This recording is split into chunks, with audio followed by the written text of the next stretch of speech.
called as lines. Any programming language we are using. The program by itself is not a process. Writing of a program still it is not a process, and once it is start execution, a process has started. Before this, here we need to know that there is, you did this week, there are 10 programs you are executed or 10 files you want to save it. You just leave it the programs. Consider you have opened a MS Office Word document and today you have prepared your resume with all your details and saved. The file name is your name, right? Which is saved in a D drive, right? Usually where it will be saved, that file will be available in your hard disk. For saving of files, we need capacity of the memory device. Normally we can say it is hard disk drive, HDD. So once it is saved, assume that tomorrow also you wish to update your details as mobile number. Then again what we'll do, usually we'll do, open that folder, double click on that.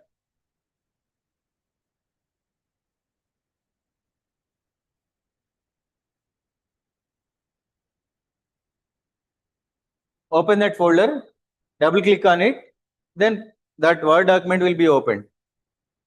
But it is looks like it's just simple opening. But how it is happening, sir? When it is previously you have saved that file, let's say this is a hard disk capacity, the file is dumped into the hard disk. So your size is 20 KB. Your file size is 20 KB. Among the available space, 20 KB is reserved for this file, right? And can anyone tell me what are the memory types of memories? Types of memories? RAM, ROM, hard disk. So contain only which is main memory. Main memory, secondary memory. The memory can be categorized into two: main memory and secondary memory. Secondary memory are the memory where hard disk drives, CD drives, pen drives. Main memory are the registers, RAM and ROM, right? So this main memory space is very less amount of size. Whereas 1 terabyte of hard disk is available, but the main memory size which is not 1 terabyte. Main memory is one so there is a less amount of space it is there. So what is the reason behind that? If there is in a large room, there is a big room is there with 1000 SFT, for example. So for this room, and one pin is dropped in this room, one pin is dropped. Then the task is to that. So I dropped one pin in this total room, just to search it. Definitely we need to search for every corner of the room. Finally, at a moment after some time, we'll found it. Let the time taken to find that pin is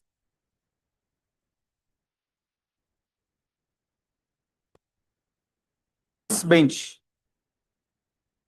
Then how much of time to come identify this pin? Where previously 10 minutes, now at least 1 minute.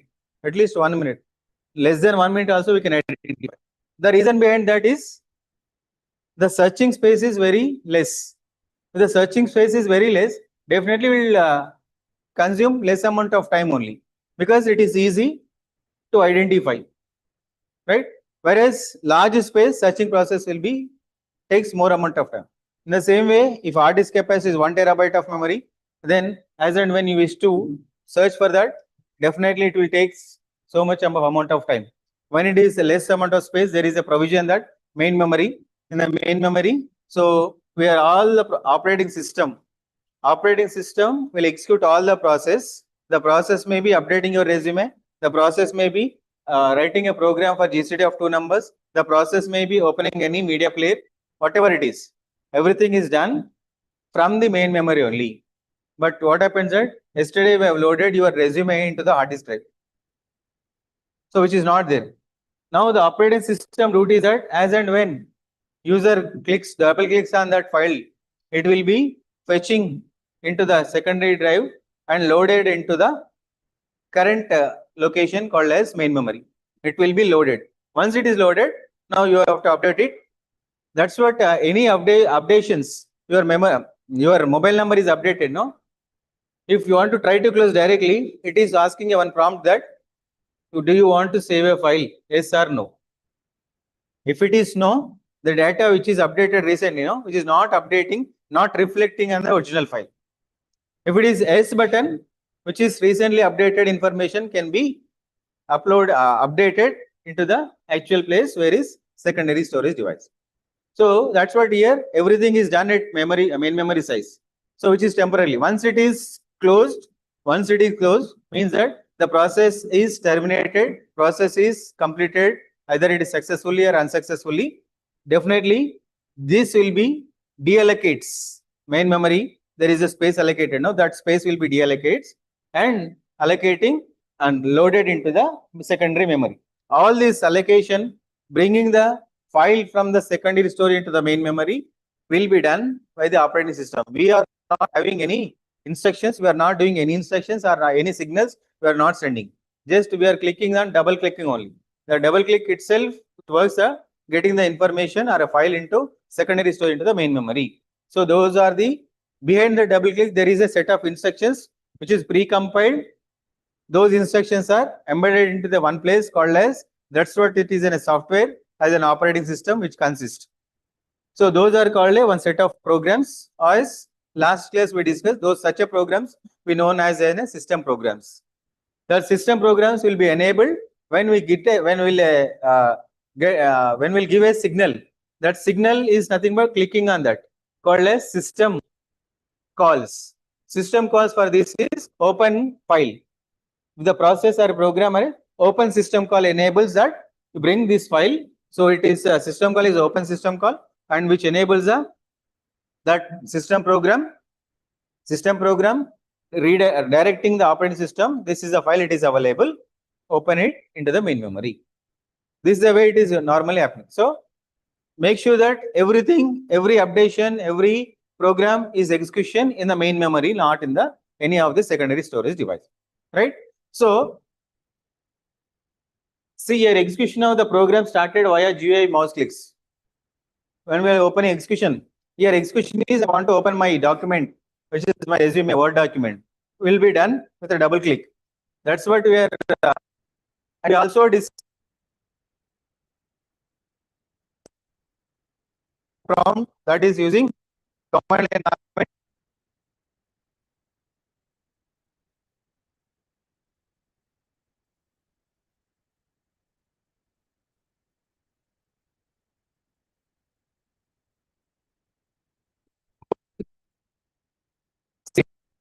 And give a file name. It will be open. After that, it close it. Get a command that exit command. Instead of doing exit, normally we do that.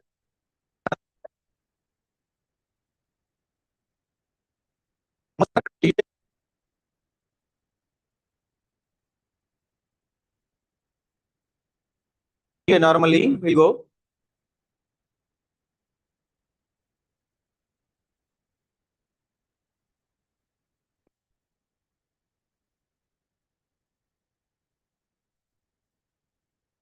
process. So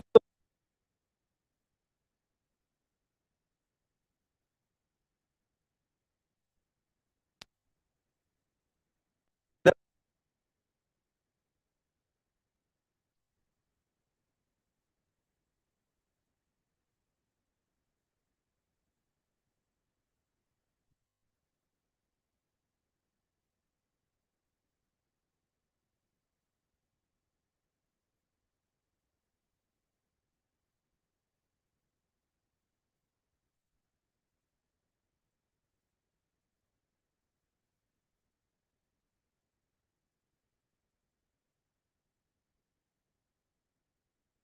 for example,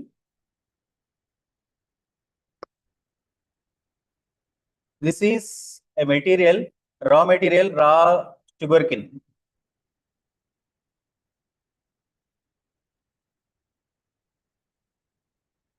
This to take sugarcane, raw sugar can be taken.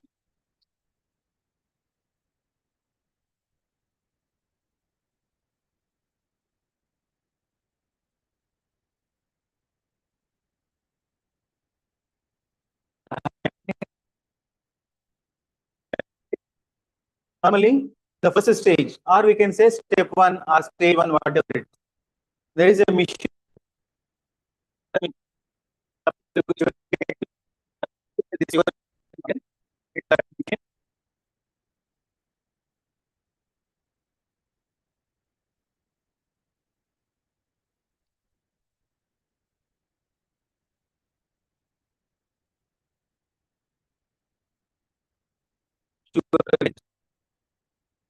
It's the amount of 1 minute of time. It takes some amount of time. This is, yeah, you got a juice. Next process, to convert into sugarcane, let's say it is the next process, boil some so and so degree temperature. So and so degrees of temperature we need to boil this juice. We will get here, what is output is semi-solid material called as jaggery. Right? It is the next one. And add something, ingredients will be added. So ingredients will be added. I don't know what are the ingredients. Let's say here, after some time, let's say this process, boiling process will take at least, for example, I said it is 1 hour. After 3 hours of adding something into that, I know don't know exactly how to prepare this. Let's say I got here final output. Then total of time at 0th moment, I have given the input as raw sugarcane material. Then here 1 minute, here 1 hour, here 3 hours. Totally 3 plus 1, 4 hours with 1 minute of time. After 4 hours of 1 minute of time, I got my required output. I got required output. If anyone after 2 hours, if anyone is asking, what happens? You are doing no, you are preparing sugar, no? What happens? What is the state? What is the state we can say? Simply, first of all, I will tell that still it is processing. Still it is processing. Processing means that what is process? A task is which is under execution. Yes, it is after 2 hours, still it is doing something. Either it may be second step, third step, fourth step, still it is going on. Already started. We cannot say it is not started. We cannot say it is completed. Still it is going on. That still it is going on is called a process. Is process. But here see, what is the state of that in the initial position? Solid material. The raw sugarcane is state is position. How it will be? A solid position. Solid item we are giving the input. After 1 minute, that solid item is converting into solid liquids. Then it is converting into liquid juice. If when it is juice is there, it is, I can say it is a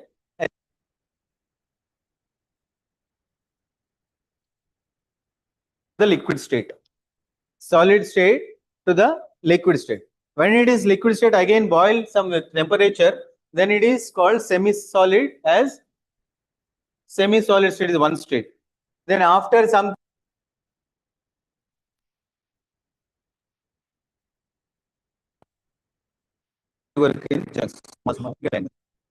so the state will be changed.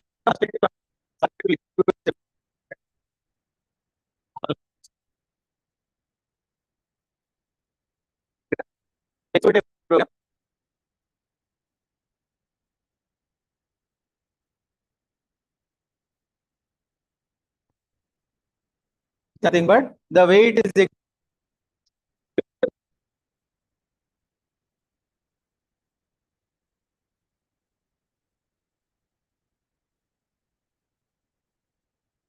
a process to this process. So somebody, you have written a program with 100 lines of code and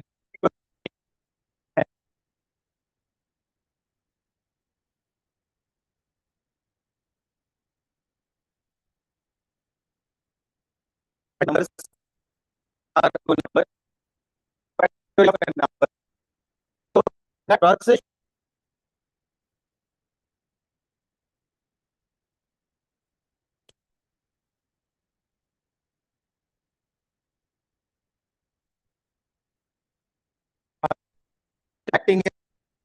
There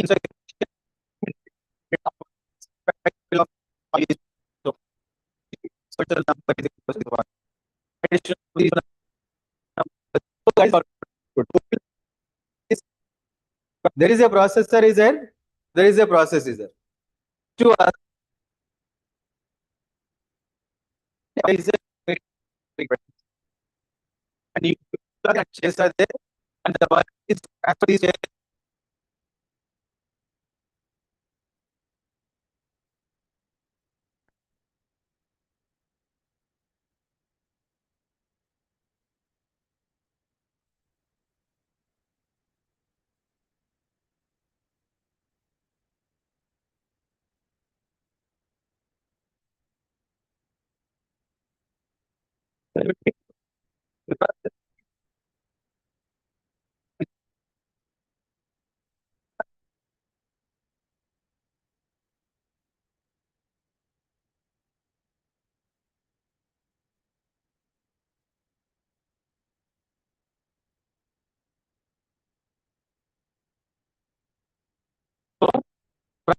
can say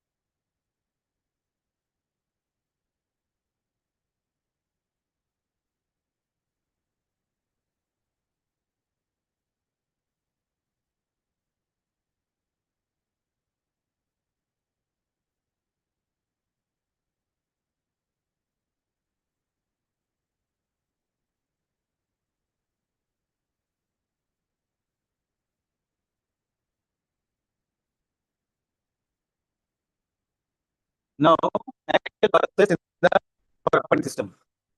Program which is under execution. A program which is under execution is a process. How this process will be, how the process will be started, how the process will be completing. So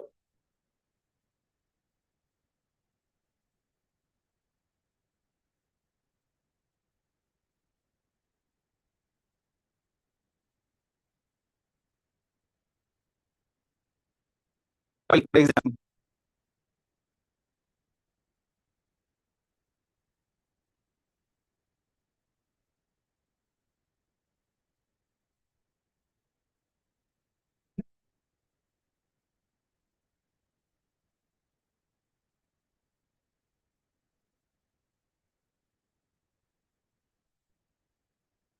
you can see there are basically we have a process state called as new is a one process state.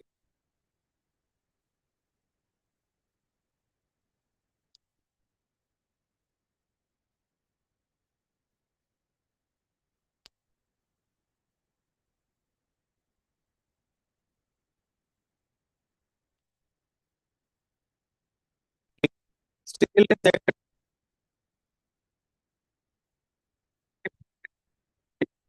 which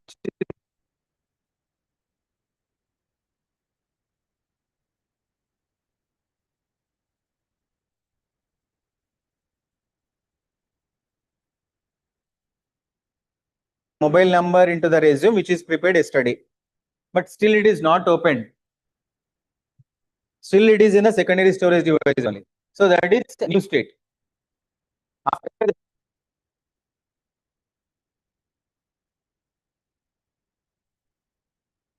getting into the main memory, that is called a state called as ready state. When your file is brought into the main memory, it means that your file is opened.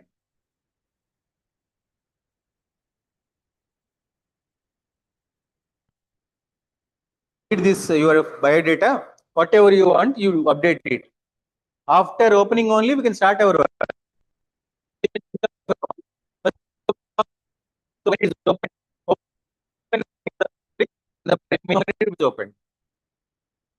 That is a state called as ready state. So here we will got this operating system is transferring a file into the main memory. That is called a dispatch. This we can say dispatching. Dispatching, moving from one place to another place. New state to ready state. At this moment, the process is a ready state, ready to execute. But processor is not allocated. Processor is not allocated. Still waiting for the processor because you are ready to move the states, but instructions are not given. You 2 people, you 5 people, or everyone transfer this chair from this room to outside. Instructions are not given because the processor is not assigned. So still is a ready state. Not only you, there are set of processor or processes. Not only set of are in ready state because we are executing nowadays. We are multitasking, multi-programming. No, so number of process at a time it can be executed because different process. But here we are talking here this ready state processor is still not assigned. When it is sometimes after sometimes the process is ready, we wish to allocate a process. A process P1 allocated for the processor. Once it is allocated, then once the process is allocated, it start execution of the program. It start execution of your task. When it is program is under execution, called as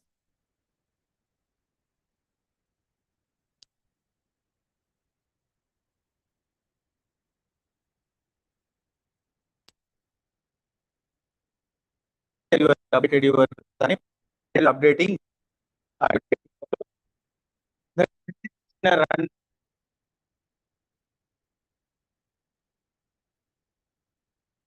smoothly. The program which is normally running without any interruption, without any problem. After definitely every program must be terminates. Definitely every program, every task should be completed.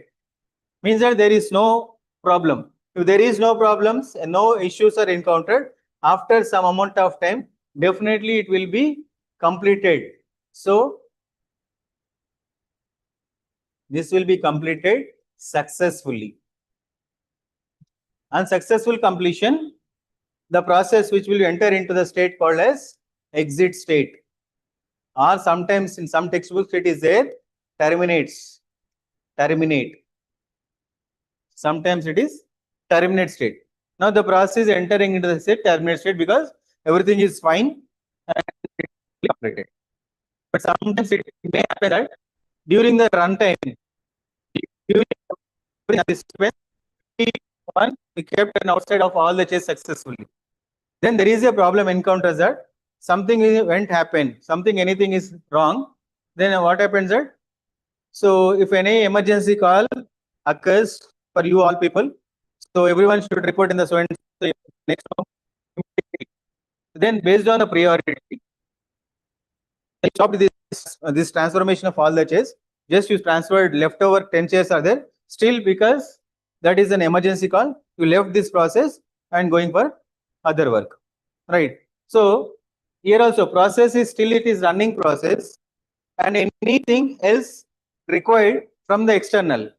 Like in the program, once the program GCD of 2 numbers, program line number 1, 2, 3, 4, there is a 5th line. You have written that a printf statement, enter a comma b values to compute GCD of 2 numbers. No a numbers compute cheyalo, enter a comma b values. That is user has to respond at that moment. It is asking input values the user. So called as IO operation. When IO operations encounters, IO operations means input output functions. Here it is asking input function. That is, so otherwise your task is to take a printout. So once you click on the printer, so that is we are requesting operating system send a signal to the printer that so we need this PDF has to take printout. Right? So we are requesting our device. Output device we are requesting. Where here the printing of 2 GCD of numbers, we are requesting input values of a comma b. That may be input output operations, we can say. Any input output operation is required to complete that task. So previous diagram in the preparation of this sugar, some ingredients should be added after semi-solid while it is boiling with 100 temperature, 100 degrees of temperature. Something should be added into that. So that something should be brought into somewhere else. So wait for some time. So we are busy with not for boiling. Just stop the boiling and go for that. So where is that ingredients are available? Collect those ingredients. During that time, this boiling process will be in a hold. It is not boiling. So during that time, it is not running. It is waiting for A comma B value 20. You are saying that a program compute GCD of two numbers. What are those two numbers? You tell me, then I will do that. You tell me, then until unless that I will wait it. So that is called a state called as waiting state. Live operation is requested. The process may enter into the waiting state. After process చేయదేమి, it is not doing anything, then that is the case we can say process state. Then this is a process state diagram. So if anyone is asking, most important, what is the process? Explain process state, process with a process state diagram. Remember that basically process states consist of only basically 5 states. So process state diagram contain 5 states. Later I will update this also. So basic, if the next question comes, is it only 5 states? Yes, basically 5 states. Not only 5 states, again, no, 2 more states. We'll see what are these 2. And this is the way it is.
In the window, enter A comma B values. It will immediately react A comma B, what is A and what is B. If you are not notice that one, you are not responding, then program will not go for the next step. Still it is a prompt will display enter A comma B value, enter A comma B value. Until unless that you have to supply, it will be in the same state. That is called during that time program is not in a running state. During that state called as it is a waiting state. Waiting or suspending. And I said a ready state.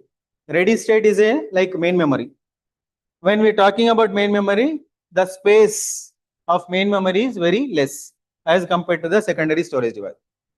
Let's assume that in the main memory, at a time, maybe a n number of process. Some set of process is allowed. Set of process can accompany. It can be capable of hold, capable of store. Not only one, multiple process we can store. Let's say a P1, P2, P3 and so on, n number of process. Right? That whenever it is a main memory is full, there is 1 terabytes of data is there at your place, and main memory size is only 1 GB. Main memory size is only 1 GB. Till 1 GB it is no issue. After 1 GB, still you are trying to load something, some file or some program into the main memory, then it is unable to load. Which is unable to load, no? So that process is actually what is intention? User intention is to execute that process. To execute the process, load into the ready state. Ready state lo untene, operating system will see in the main memory only. These are the process want to execute. So I'll allocate a processor. Operating system cannot see which process are going to run next one from the secondary storage device. So if you say any of this process file name, it will bring it that.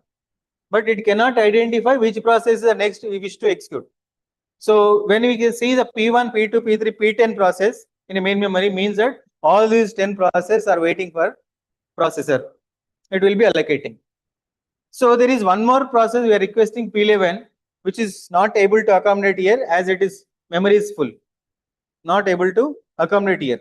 In that case, there is a temporary storage called as, in that such type of program, such type of process will be loaded into a state called as suspended ready. So those are the process we can able to hear.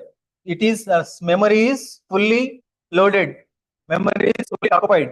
Then in this case, we are diverting such a process into suspended ready state. So these are the process here. P11 and so on P10 is there. After P10, P11, P11 also supposed to execute and supposed to place in ready queue, but unfortunately there is memory is full. Then we are accommodating in somewhere else. Then that state is not ready. Those are suspended because of unavailability of the space, but which are ready. That's what it is, suspended ready. అవి కూడా ready ఉన్నాయి but suspended due to lack of space. So after some time, now the process P1 is allocated a processor. P1 is now under running state. When a P1 is under running state, definitely one process can be loaded into the running state. Then it is resume this P11 over here. Resume this P11 into copy or move a P11 into the ready state. Then we'll get a chance. After P11 only, next and so on process will get a chance to execute, right? And also sometimes same here, when a process is under running, if there is no issue successfully completed, it is entering into the state called as terminated or exit state. If anything else required, so it is waiting for that event. Waiting for that event. Exam రాస్తుంటే మధ్యలో అన్ని ఉంటే okay. If pencil is required, then you don't have a pencil, then you have to wait until unless that pencil has to be passed from the somewhere else. So that is called waiting time. If there is only one pencil in the complete room, so first you are asking that one person is using that pencil, next somebody else calling, I need a pencil, still he is using, then you go wait. The second person is asking same, need pencil, wait because still is using. Third, fourth, fifth person. So we can enter those many users, those many process into the waiting state. As waiting state also one location of main memory only, which is also less amount of space, less amount of process can be accommodated. Let's say here it can be accommodated to only 3 process. You are saying it is a pencil, no? You wait here. You are asking, no, wait. So I can accommodate on the dash is only 10 members. Still again asking that. So there is no space here. Then again what I have to do? I have to create some temporary location. You wait there, we'll provide a pencil. The temporary location here called suspended wait. Actually, you are supposed to wait in a wait, but there is no space, you are suspended. Actually, you are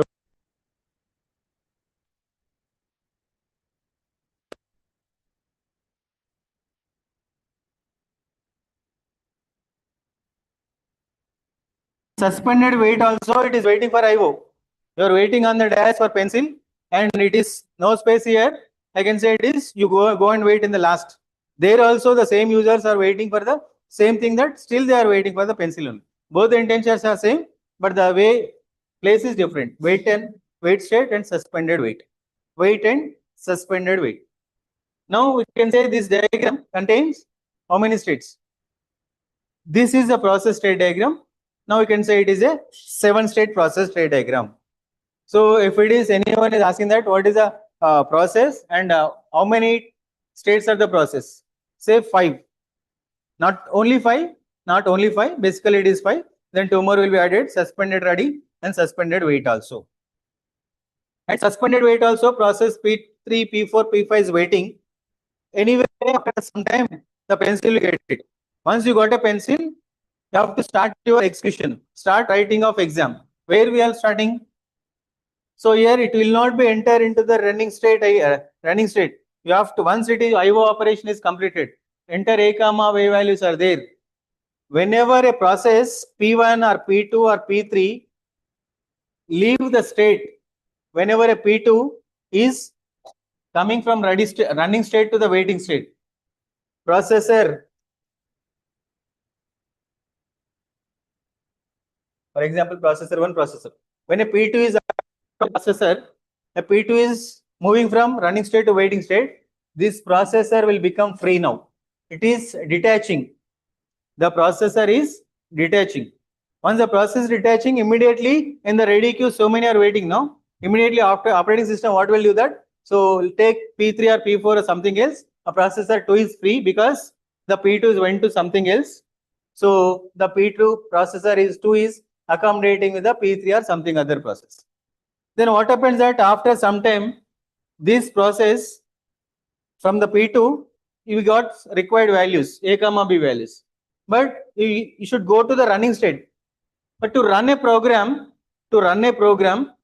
we need a processor. Processor is, we don't know processor is available or not.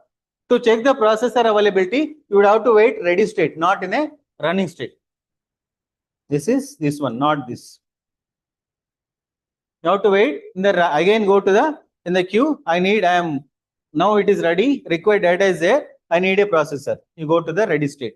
From the ready state only, you will get an information called as processor. In the same way, suspended state also. From the suspended state also, it going to the state here. And instead of going this, instead of suspended wait,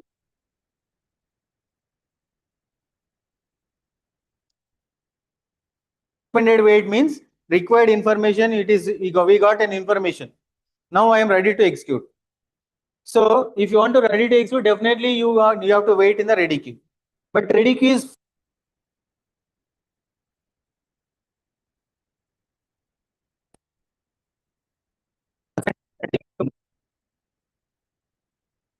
ready state, suspended wait to suspended ready state, because already ready state is full. So you can accommodate P2 here, suspended ready state. Previously suspended wait ante inka something you want. When you are at suspended ready, everything from your side is ready. Just you allocate a processor, I'll do my task. Wait also same. Wait and suspended both are same. Waiting for something else to achieve. Waiting for something which is we don't have. Both the cases. These two cases, nothing is required from others. Everything myself it is ready, execute. To write an exam, everything is ready. Just give a question paper. That is a processor. This is a process state diagram. And here from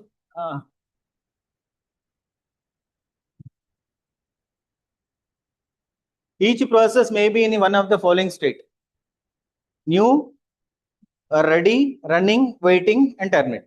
Basically, I said no, only five states only. Basically, just make an. Have completed that process state diagram. Everyone, if it is over, then just write down what are the new, ready, running, waiting.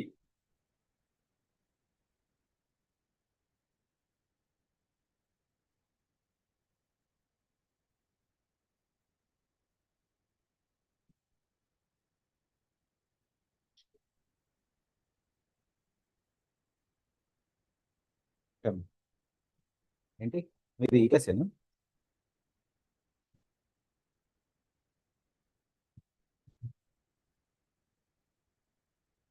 ఇప్పుడు last లో కూర్చున్న వాళ్ళు కూడా ఈ class students ఏనా? Last లో కూర్చున్న వాళ్ళు ఆ సార్ పక్కన ఎవరు మేడమా?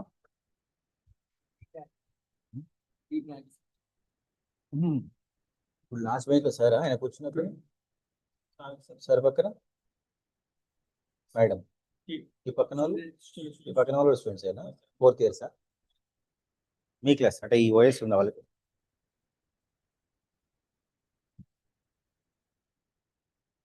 Just make a note what is new state, ready state, running state, next state.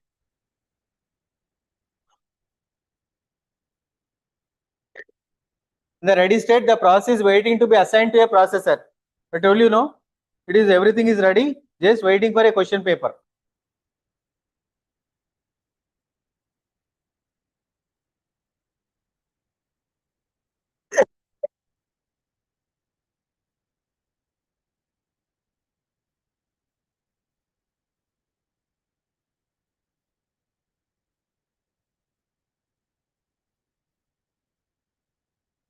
వీళ్ళు ఈ class third year student faculty ఏమనుకుంటున్నారు.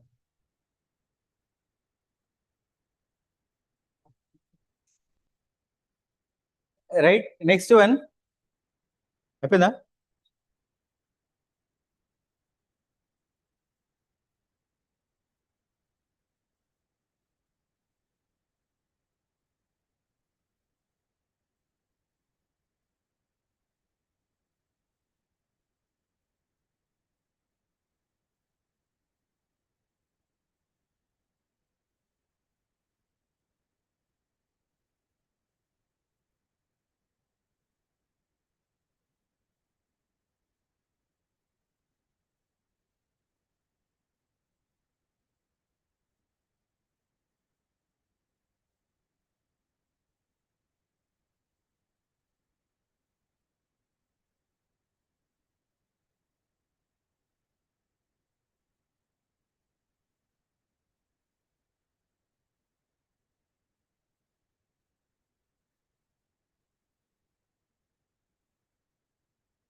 షేర్ చేయాలి కదా మనం.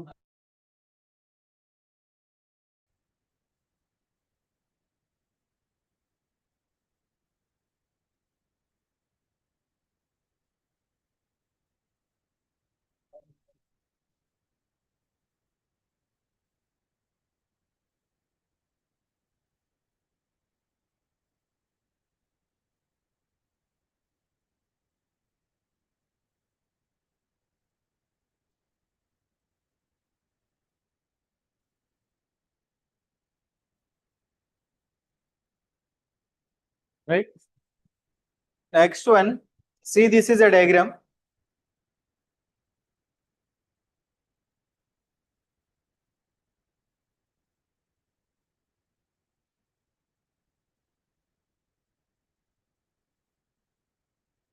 So just in this diagram, just make a correction. In the here it is, instead of this dispatch, write create. Not dispatch, create. The process is created just. After that, it is loaded into the main memory, temporary location, main memory. Now it is dispatching. Dispatch. Dispatch is assigning a processor. Okay. Or we can say, sometimes we can say, here P1, P2, P3, P4. Which process can allow first? There are 5 processes are ready state. Everyone is ready to execute. Everyone is ready to write exam. Who will get a first question paper? To whom I should give? Then I follow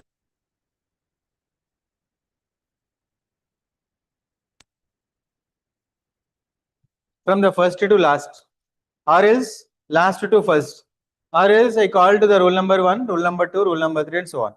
If the rule number 1 plays, rule number 2 plays, rule number 3, rule number 4, rule number 5. So according to the rule number, I'll call. Otherwise, according to the sitting order, whatever it is rule number, you first know, you can give a question paper first. Or we can write here schedule. Schedule the process. Which process will get execute first? Decide P1, P2, P3. So that's scheduling is a one separate topic called as CPU scheduling. CPU scheduling is nothing but CPU is nothing but processor. Processor scheduling.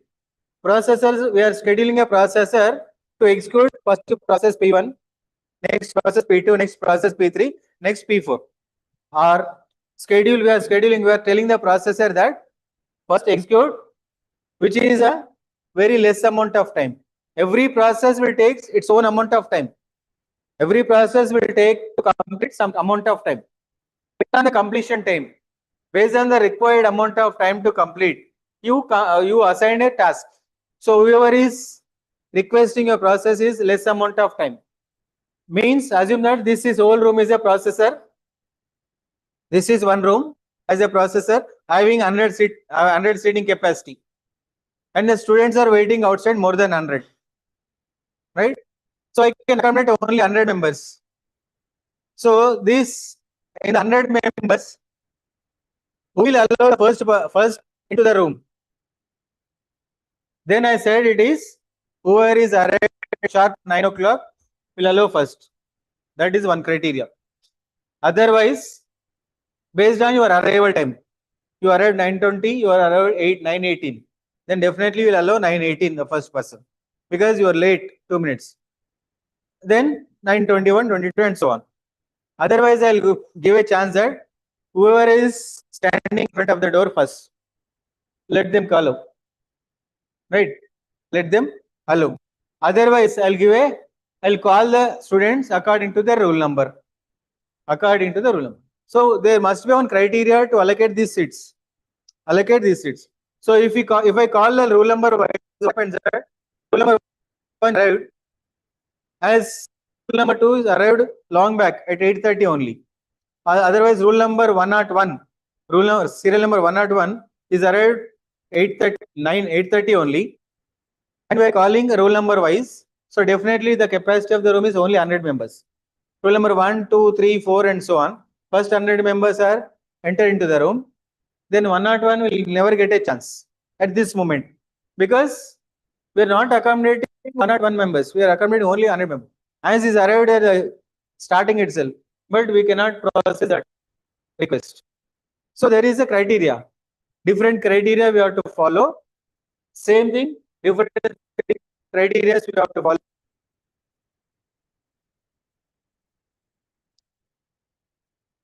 Criteria process into the running state. That is assigning a processor.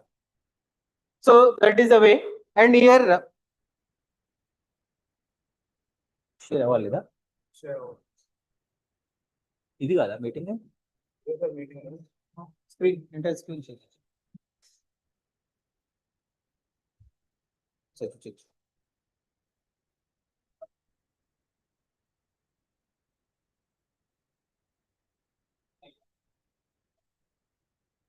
ఇది move అవ్వట్లేదండి అవుతుంది ఇంకా కదా right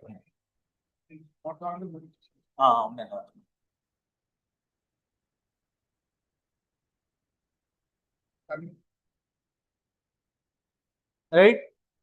So we are following some criteria. Based on that criteria, we are allowing. Here also same.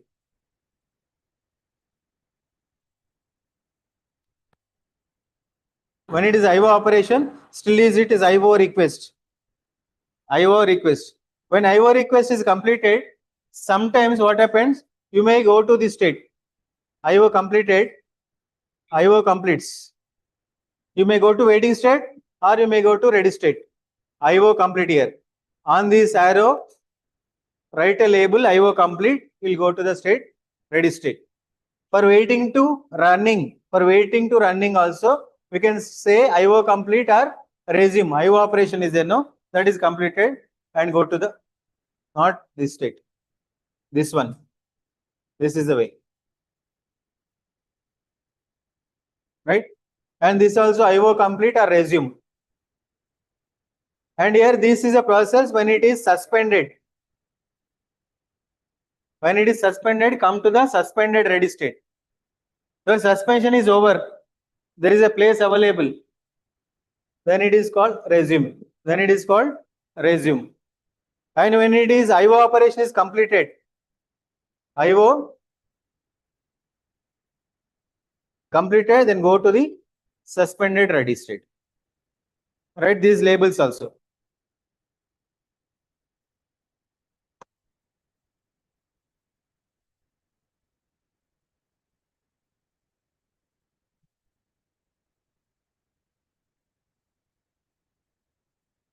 This color, okay? Right. Right. Again, I said it is a scheduler. Schedule చేయాలి. Just మనం assign చేయాలి. Those schedules are again 3 types of schedulers. One is long term scheduler. Long term schedule. అంటే ఒక్కసారి assign చేసామంటే చాలా సేపు. Long term scheduler. So this dispatch, no? Sorry, it is this long term is here.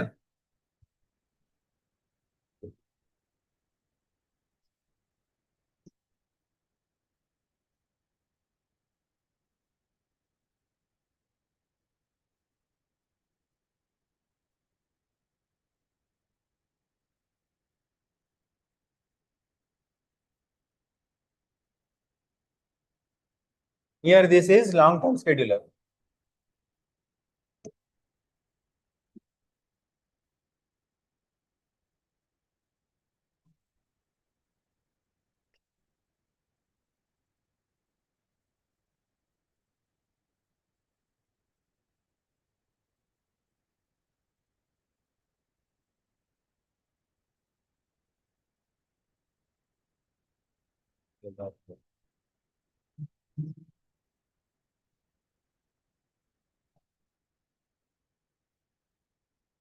Here this is ఏంటబ్బా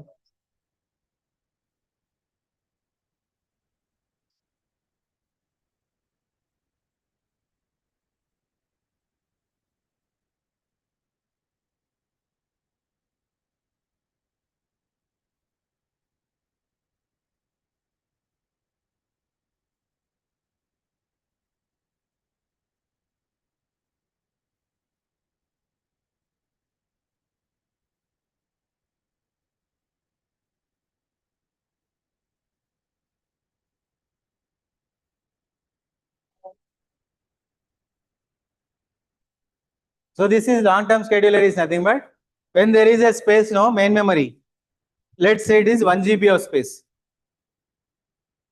At this moment, we are importing those many process. That is how many process you can accommodate 1 GB. Let's say 100 process add just 1 GB full అయితే. Those 100 process we are getting from main memory into the secondary storage into the main memory. Okay, sir, 100 process in పెట్టేసాం. Then your task is over. You relax until this 100 process is completed. You relax until this 100 process comes. Your relaxation takes much time, because 100 process may take more amount of time. If it is every process is 1 hour, then 100 hours of time. Chala సేపు అవుతుంది. So that's what is long term. మళ్ళీ నీ అవసరం ఎప్పుడు? You need to schedule after 100 hours. After 100 hours, again get those processes into the minimum. So that's what is the time required to schedule is more amount of time. Long term schedule that is happening from new to ready. New to ready state long term scheduler. When it is ready to running, see here in the diagram you add one more thing. Sometimes what happens that your process is under running. Process P2 is under running. Process P2 is under running, but due to the time constraint, so we'll stop it. Means that the 100 members you are allowing into the room, they are reading in this room. They are thinking that till 1 o'clock, I'll be here only. The user, they are thinking from 9 to 1 o'clock, I can use this room. But what happens that there is a time constraint provided. So everyone is allowed to this room only 2 hours of time. Then what happens after 11 o'clock, 9 to 10 to 11. By 11 o'clock, after 11 o'clock, by force, will send you out. Actually, you are requesting and you are thought to sit in till 1 o'clock. Because of the constraint, because of there is a time limit is there. Everyone can allow to sit in the room only 2 hours. After 2 hours, whether your work is finished or not, irrespective of your work status, will send you by force out of this room. That is, if any process is under running, still it is not completed, still it is processing, still it is passing. Due to the time constraint, your time up, that is time quantum or time slice, time period. It may be by force, stop it, you wait it again. No, apese first. Sir, against I have one more. Just you stop it temporarily. Wait outside. Next time we'll allow you. So wait in the ready state. Next process we'll allocate a processor next time. So this is called also time slice. So this allowing a process into the running state and again forcibly stop, then again allow, forcibly stop. This continuous process means that every 2 hours we're changing this. Every 2 hours, first 100 members, then after 2 hours, next 100 members, after 2 hours, next 100 members, after 2 hours, next 100 members. For every 2 hours, this is an activity.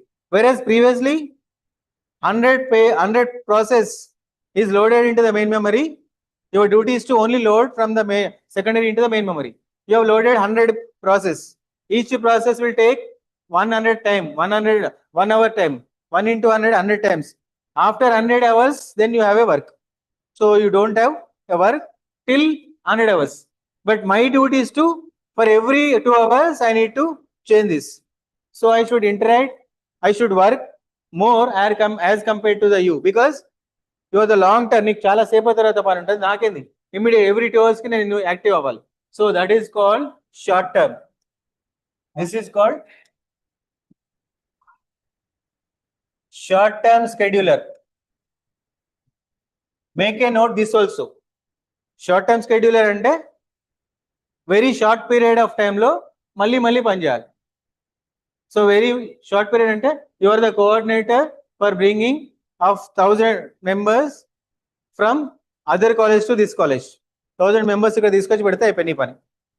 But my duty is to that for 1000 members I am allowing to this room. But room capacity is only 100 capacity. అప్పుడు ఏం చేయాలి? For 100 members ni time period పెట్టుకున్నా. For each 100 members I'll allow this room for 1 hour, 2 hours. So నీ పని ఏమైంది? ఒక్కసారి 1000 members తీసుకొచ్చి పెడితే అయిపోతుంది. You can sit, you can do your own work till the evening. But what is my duty? My duty, I can sit here only for every 1 hour. I can change this batch. First batch 100 batch, second batch 100 batch. So I cannot go away from this room. But you can supposed to go out. You can come at evening and send back these people. That is long term. But what is my duty is very frequently I have to interact. That is called short term. Next, this suspended ready, suspended wait called as in a medium term. Medium term scheduler. This medium term is It is not long amount of time, it is very frequently in a moderate of time, because ఇక time slice అయిపోయింది. Every 2 minutes ఒక process, every 100 minutes, every 1 hour కి ఒక 100 members అన్నాం అనుకోండి, every 1 hour కి work చేయాలి. Waiting state ఏంటి, ఇంకొంచెం late.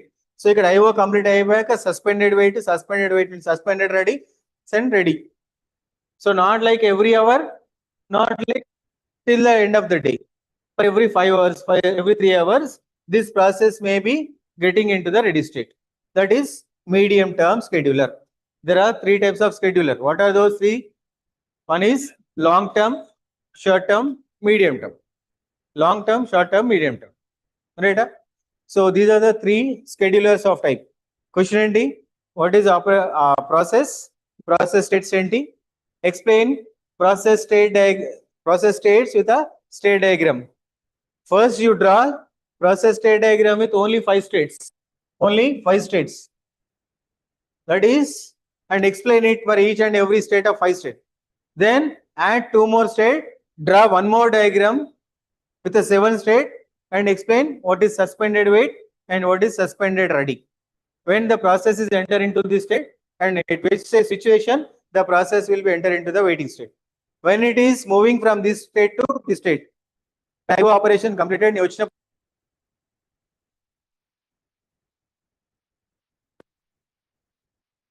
And here it is when it is the no space, come to this state, ready state, suspended ready. So that you have to explain. After that, one more question. What is scheduler? Scheduler duty is to assign a processor to the process. Scheduling means what? Assigning a processor to the scheduler duty or your coordinator duty is that assigning a particular room for this class. Seminar hall 1, so and so 409. That is a scheduling. So scheduling is that what today's we have so many classes, guest lectures. So subject 1, this room, subject 2, this room, subject 3, this room. Such that here, that is called scheduling. Schedulers may be a different categories, 3. It may be long term, it may be short term, it may be a medium term. Long term scheduler is nothing but every time if it is OS class is there, scheduler is decided that 401 is a OS guest lecture as and when in this semester. So till the end of the semester, it doesn't have any work. No need to assign a hall for the same OS subject because it is decided 409. And sometimes what happens is there is a lack of rooms. We can say that this week only the seminar hall 1 for CN class. For next week again he has to work out. Next week again he has to work. But every week he has to work. But whereas previously for the whole semester it doesn't have work. That is long term. For every week you have to work out for allocating a classroom for CN. This week seminar hall 1, next week GCC, next week so and so. That is short term. And one more time, so and so next cloud computing class. So first 2 weeks it is fixed as a GCC. 2 weeks no problem. Again 2 weeks he has to work. Whereas first one semester ending till the ending of semester no work. Whereas the second one very short. Every 1 week he has to check the schedule. But nowadays now the third one is the category of type every 2 weeks. Get up. Assigning or scheduling the class work for every 2 weeks, for every 1 week, for every semester. Long term, short term, medium term. Right? Same way, processor allocation to the process is scheduler. Thus, allocation of the processor, that allocation of the processor to a process can be done in long term scheduler way, short term, and medium term. When long term is that a processor is getting loaded into the main memory, that is long term because we are loading so many of process into the main memory. Till the completion of the process into the main memory, you are not supposed to do anything. Whereas in the for every minute of time, for every 10 units of time, that based on this time slice,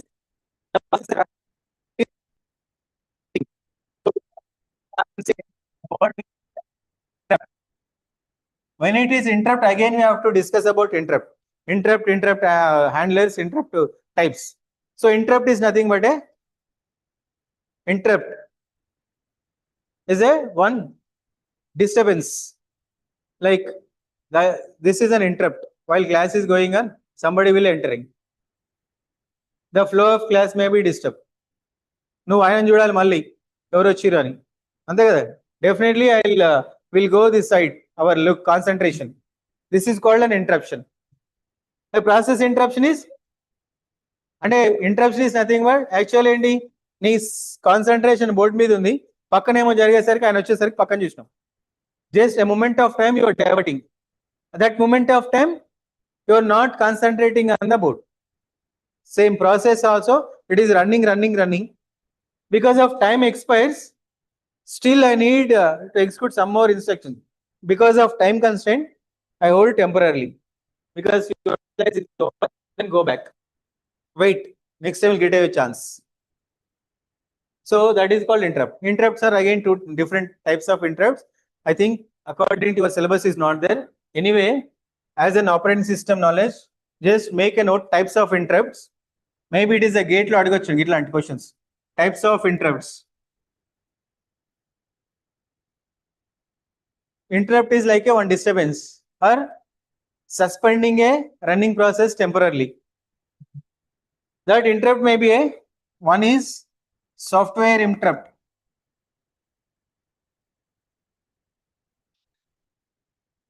Hardware interrupt. IO interrupt.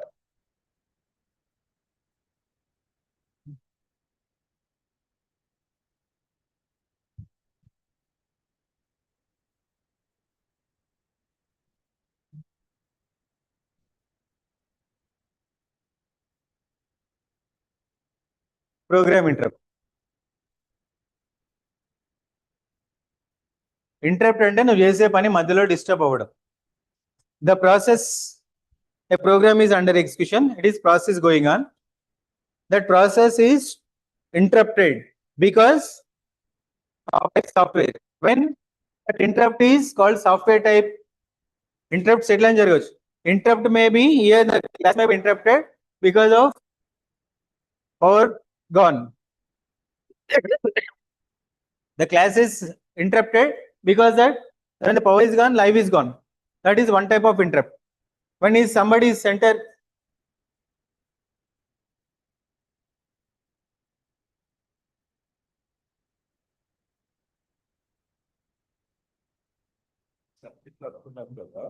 Subhash తో నేను discuss చేశాను, పక్క room లోనే ఉంటాడు సుభాష్.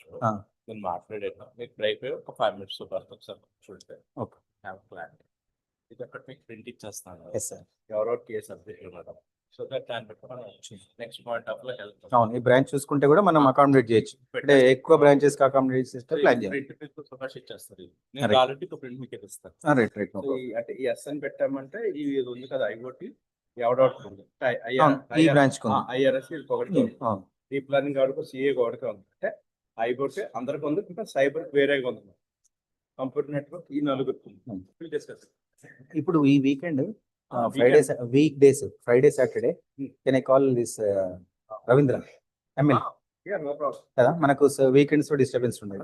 ఒకసారి నేను సుభాష్ తో already మాట్లాడాను సార్. మీరు Subhash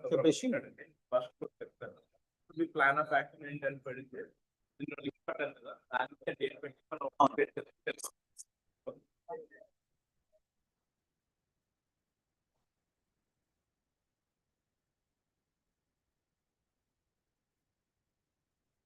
So I said interrupts are various types.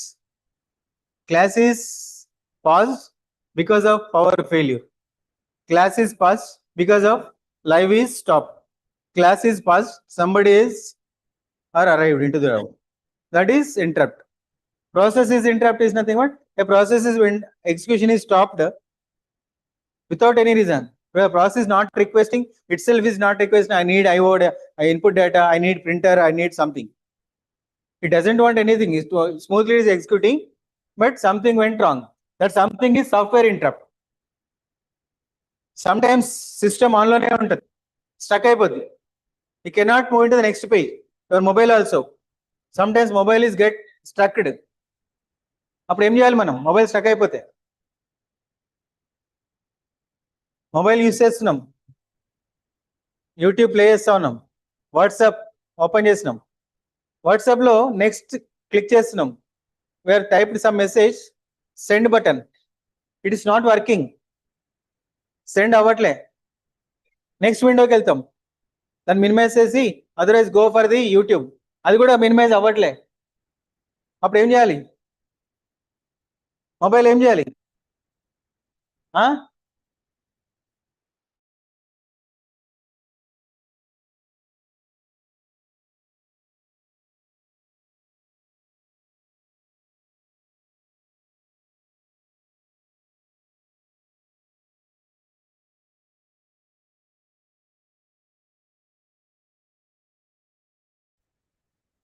Due to the software problem, right? And your C program is running, your Python program is running.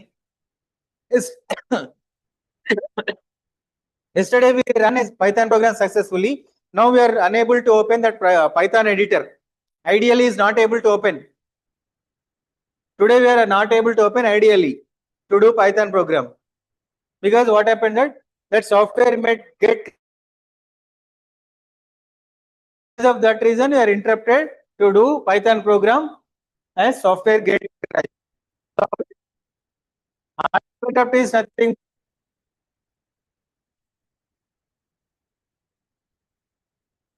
working.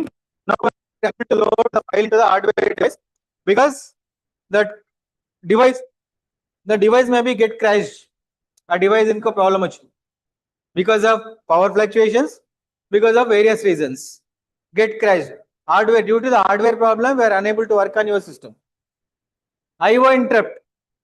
This is IO interrupt. Program is actually we are expecting to run ready, running. We are expected to immediately next state, exit state, but it is enter into the waiting state. It is asking IO data. This is also one interrupt, IO interrupt. Temporary, it is whenever a process is running, temporarily suspended, temporarily hold because of IO request. That is IO of interrupt. And program interrupt. In the program, you have written the value x is equals to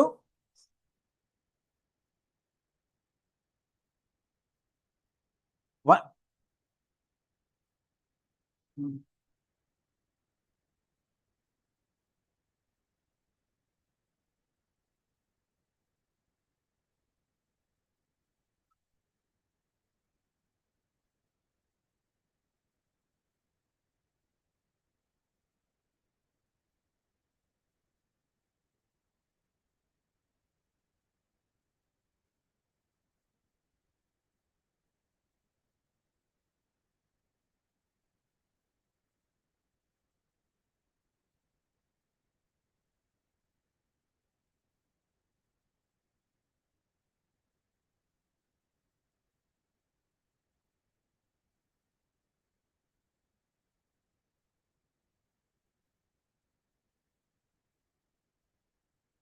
Right here. So when your program, one of the statement is x is equals to y by 0. Let's say y is equals to 2. 2 by 0, what is the value? 2 by 0, undefined value. If such a statements are executed, next statement is there, z is equals to x plus 10. But what is a x value? We are not predicting the value x because the operation x is we are doing y by something by 0, which is undefined value. Then something went wrong. So the cursor or program is not going to the next statement. It will be halt there itself. It is halting. Next statement that is called program interrupt. And otherwise, there is a statement you have written for I equals to 0, I less than n, I plus plus. And here set of statements are there. Then n value have not decided, n value not defined. So how many times these loop statements will be executed? Till the less than n. If n is 4, 1, 2, 0, 1, 2, 3, up to I value 3, okay. N is 10, up to I value 9, okay. 9 less than 10, 10 less than 10 not there, so it is stop. But you are not deciding n value. In that case, your black window will come, such a programs, a window will come repeatedly executing the statements, running loop. The next statements are not executing. It is rotating in the same loop. That is of interrupt, of programmed interrupt.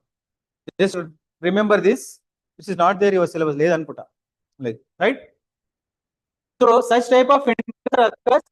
It is ready state. And these are about the three types of scheduler: long term, medium term, short term scheduler. Long term, medium term, and short term scheduler. So what are the process states and what are the scheduler types?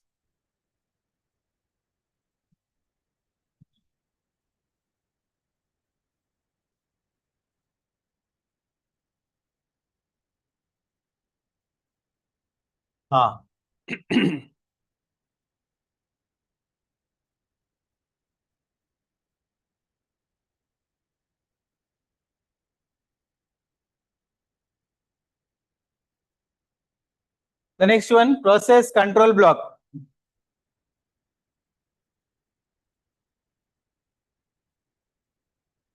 For every process will have its own ID number. Like your every student will have your own roll number. Every student will have a storage item, that is every student will have your own bag for storing something. Every student can have your own name for unique names. Definitely it is unique, at least with the initials. Right? So every student can identify either with roll number, either with a name. That is, name and roll number can segregate the number of students. Like the same process, I said it is n number of process. How can I identify this is process P1, this is process 2? Every process will have a process ID, and every process will have its own memory location. Every process will have a stack location, memory location, and data location, right? Same thing, every process will have its own control block. The block content, the block is a portion of memory. So that contain different fields. This is the process control block information. Like process ID, process state. Currently, what is the state of the process? It is pointing to the next point. Priority, program counters, CPU resources.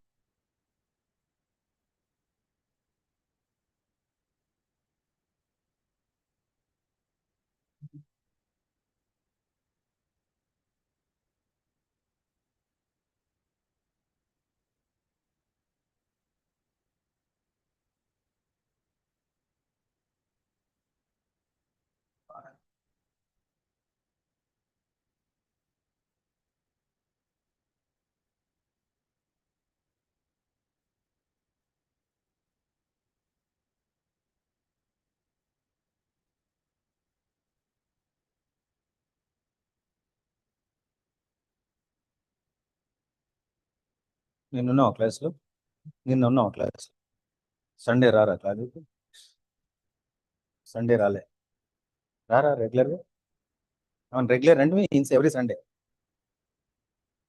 Sunday ఎవరు వస్తారు sir అంటారు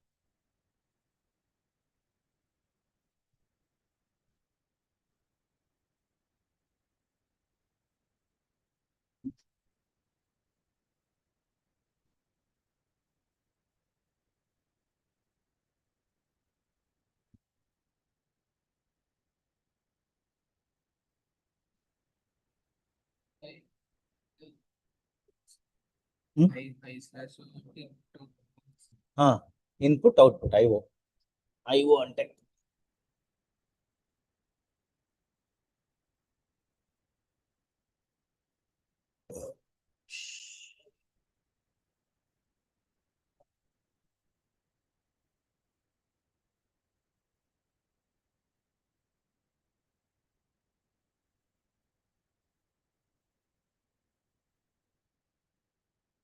class వేరండి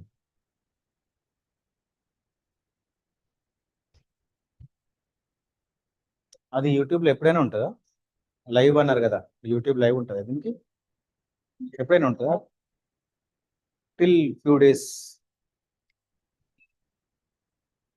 యూట్యూబ్లో వస్తుందా మాకు general యూట్యూబ్లో open చేస్తే ఎట్లా సెర్చ్ చేయాలి ఏం సెర్చ్ చేయాలి నీ దగ్గర లింక్ ఉంటుంది right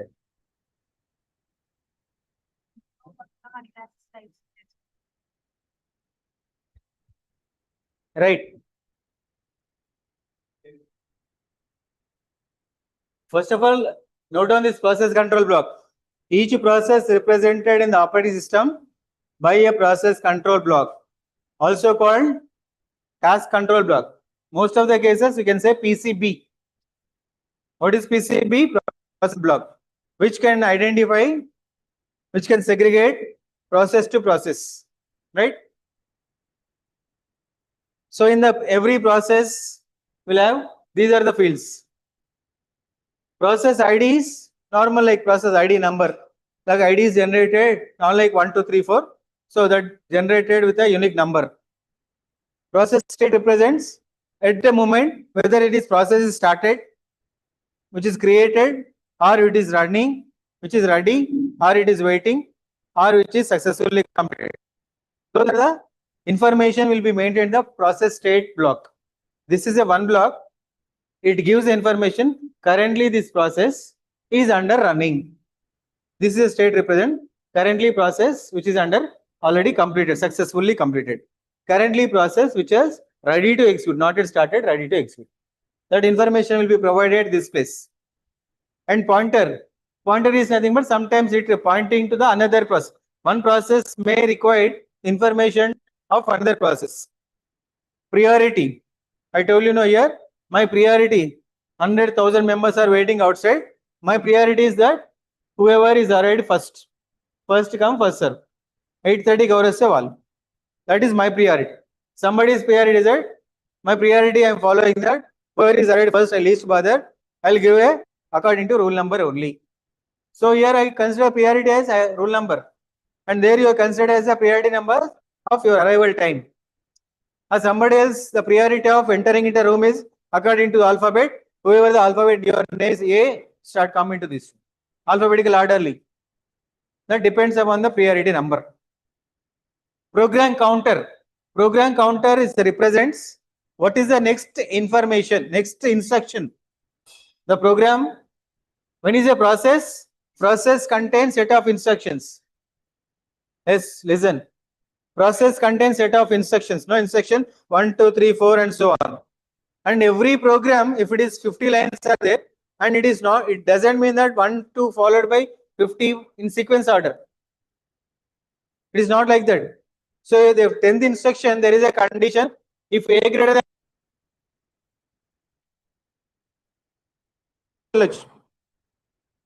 so it is not in the order wise 1 to 50 order level. So every instruction will tell that what is the next instruction. So ఇక్కడ ఏంటి ఇందాక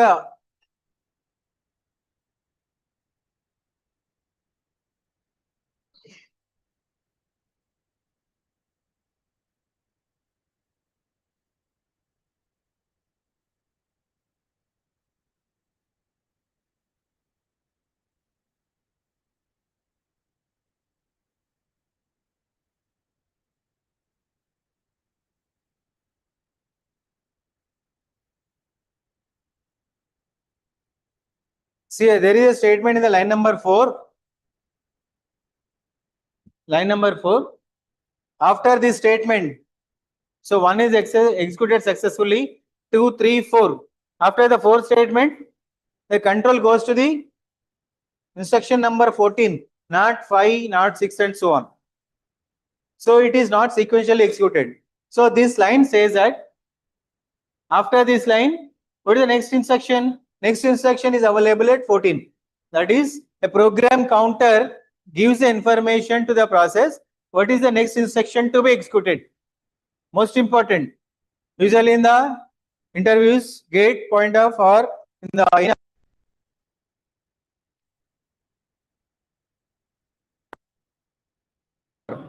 the program counter is a one block which indicates what is the next instruction to be executed of this current process. Next instruction to be executed.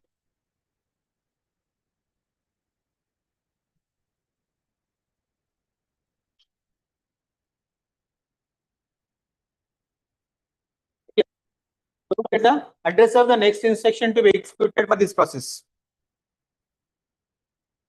What is the address here? Step 14. I have mentioned no. Go to step 14. The address is that 14th is an address. So next instruction ఏం execute చేయాలనే information will be loaded in the program counter. CPU registers different locations can be capable of less few amount of space for temporary storage. Just like temp variable uses swapping of two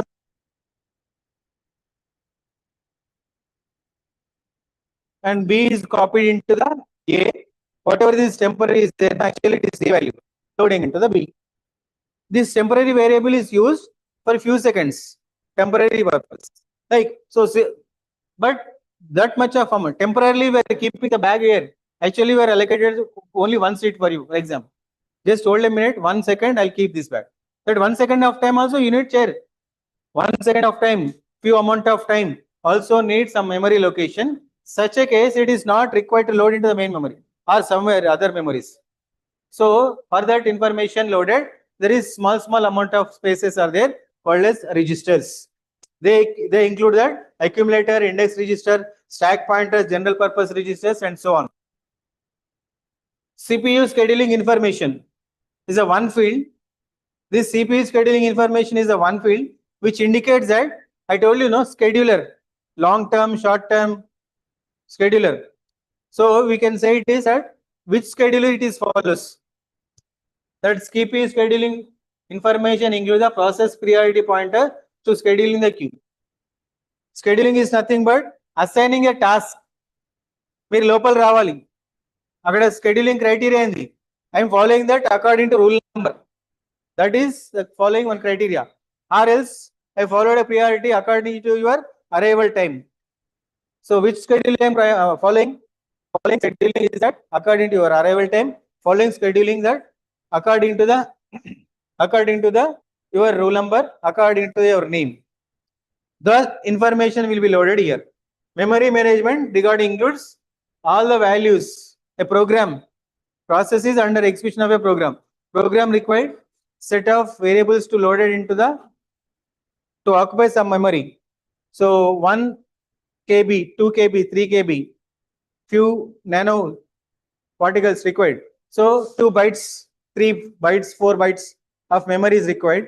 So that information, how much of memory required to do that task or process or a job will be loaded here.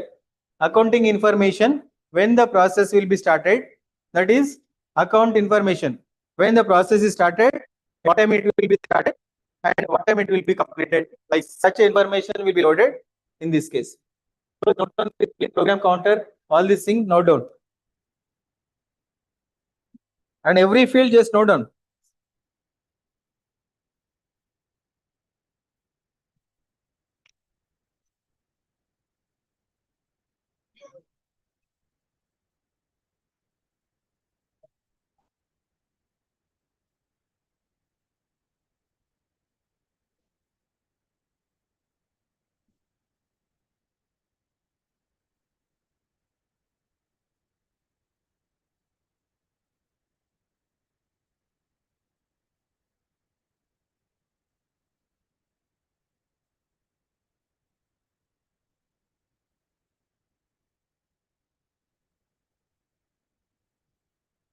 అర్థమవుతుందా పక్కా ఏ branch మీరు ఏ branch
Disela, happen.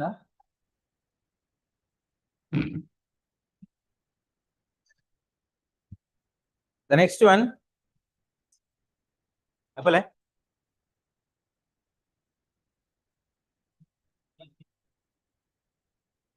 IO status information. IO identity. Input output status information is whether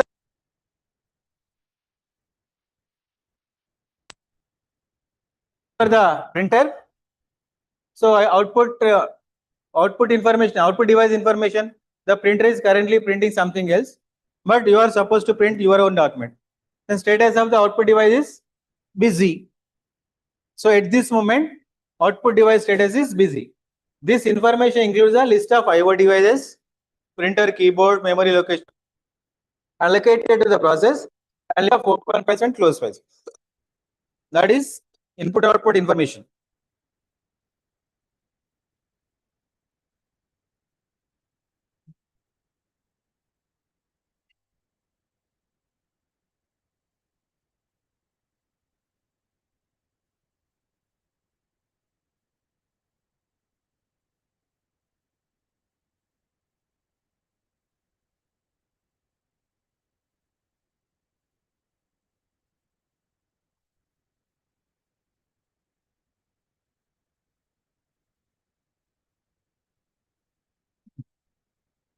For example, see, there are 4 processes P1, P2, P3, 4 programs or 4 tasks, or we can say 4 jobs.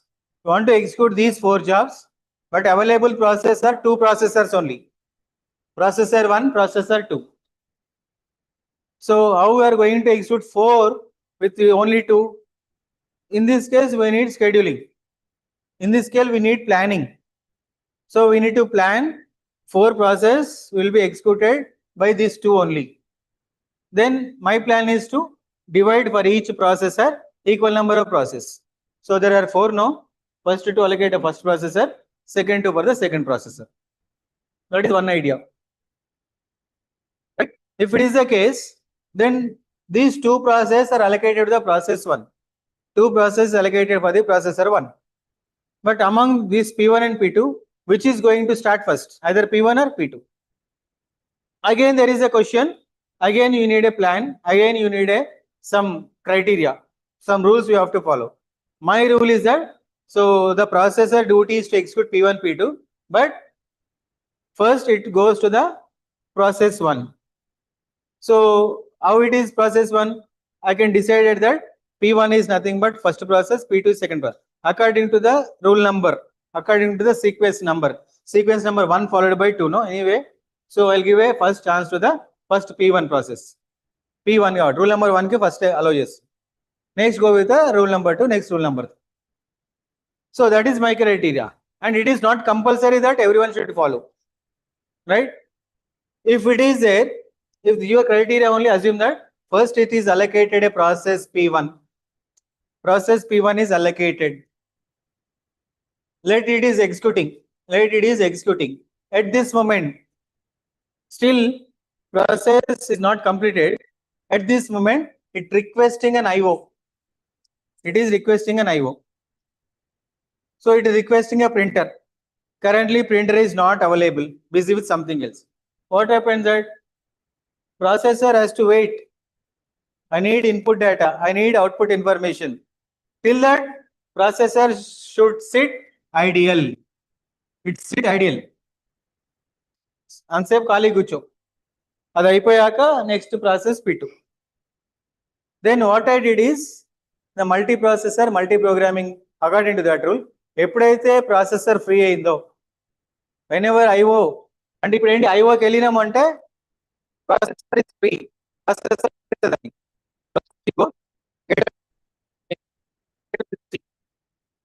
You are leaving that. Processor వదిలేసేదాన్ని. Processor వదిలేసిందంటే processor ideal ఉందో, then allocated a process P2 also. ఎప్పుడైతే process P1 is busy with IO operation, then currently processor is free, no? I have allocated a processor 2. Means that processor is moving, processor is switching P1, then P2, then again P1 and again P2. So it is moving from here and there, here and there.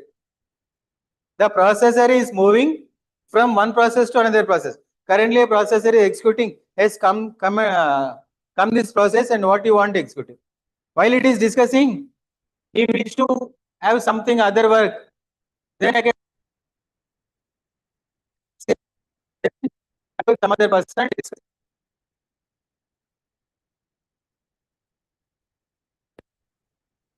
one process to another process. Processor is switching from one process to another process. It is allocated for P1, P2, no? Once P1 is started, so P1 is waiting for IO, then it is started.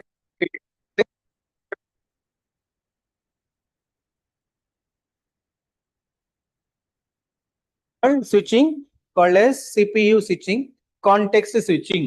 This word we can say it is a context switching. Switch, a processor is switching from one process to another process. Processor is nothing but CPU. So that's what we can say it is CPU switching from process to process. Next one, note down. The term we can say actually context switching. Context switching, or we can say CPU switch from one process to another process. CPU switches from one process to another process. See here, before noting this diagram, there is a process P0, process P1. Process P0 execution is like this. Process P1 is, this is the way it is executing. See here, this blue line it is executing. Blue line indicates that during this line, during this time period, the process P0 is under execution. Process P0 is under execution. After this few seconds, it is gotten interrupted. That interrupt may be any of type. How many types of interrupts? Much way now. 4 types. Program interrupt, software, hardware, IO. So ఒకటి గుర్తుపెట్టుకుంటే software అంటే hardware. Next because of IO, next may be because of program. And we also we can say timer interrupt. Time అయిపోయినా కానీ interrupt వచ్చినట్టు ఇందాక timer. And here interrupt is occur. Any of such a interrupt may be occur.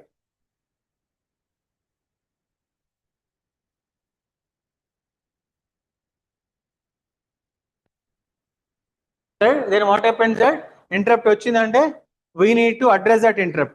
If somebody is enter into this room, they are saying that just wait for 1 minute, I want to announce it. Definitely we need to give a time. So hold it. That much of time, that is 1 minute, 2 minutes or 30 seconds. So that is during that period, just you remember what is the where you have stopped your lecture. ఎక్కడ ఆపినామో గుర్తుపెట్టుకోవాలి. After this interrupt has been completed, power పోయినాక మళ్ళీ power start అయ్యాక ఎక్కడ start చేసినామో అక్కడే start. Like yesterday we stopped at unit 1. Now we have to remember that interrupt is occurred, that is because of timer interrupt. Time up, your class work is time hour is over. Because of that reason it is stopped temporarily. Then today it is started where we have stopped. We have stopped at end of the unit 1, no? Next we will start with the unit 2, not with again unit 1. That is save the state.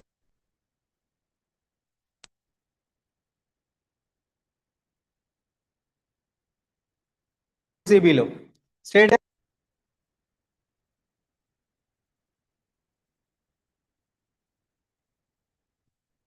first unit, so and so topic have stopped here.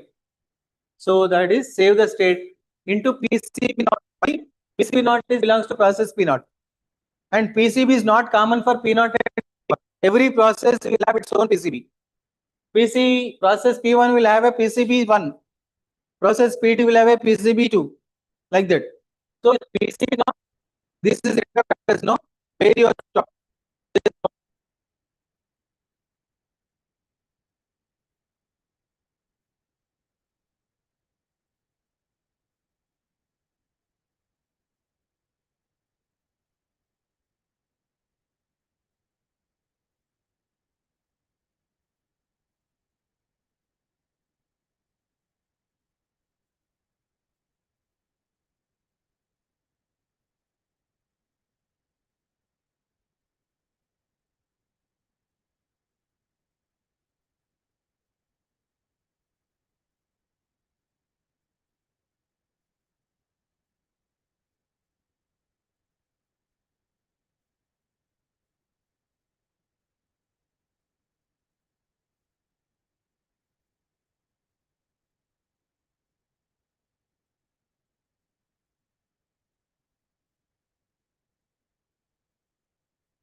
During this time it is under execution.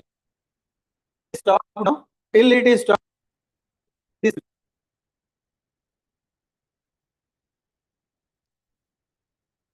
because of this interrupt, no, currently will stop. During this time, P1 is putting, sometimes P1 also get interrupted. P1 is interrupted, P not also interrupted. Both are in waiting state. So from PCB not. Now it is PCB's interrupt is over. PCB start. So this is what happens here. Only one processor. Processor is only one. See, during this period, process P1 is not executing. So same processor busy with process P1. Next, here get interrupted, no? Here also interrupted. Here also so no processor is sit ideal, not doing anything. Later here, same process P1. After this time, it is got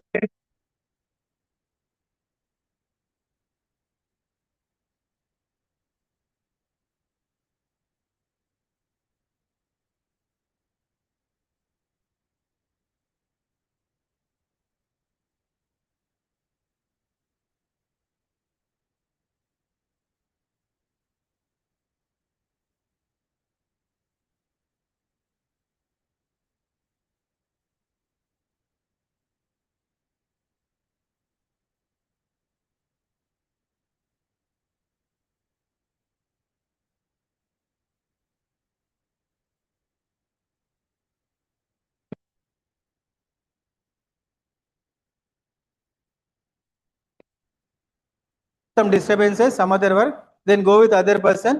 Same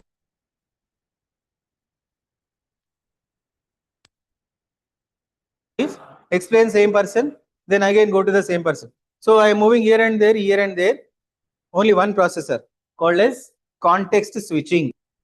CPU switching from process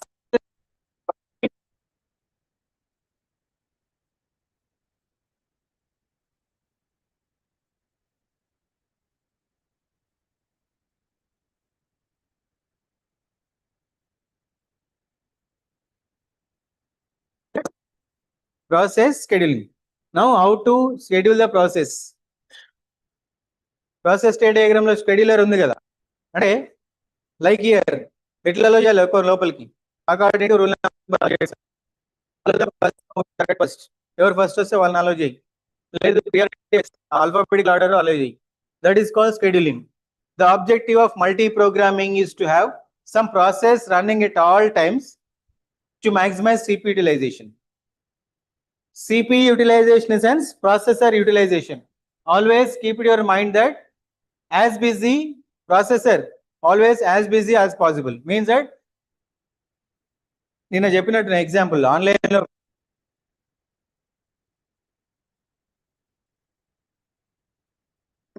two maids temporarily we are calling two workers. by paying some amount of per day. They have said it is we are working from 9 to 5. So they are demanding 1,000 rupees per day. అప్పుడు ఏంటి మన ఇంట్లో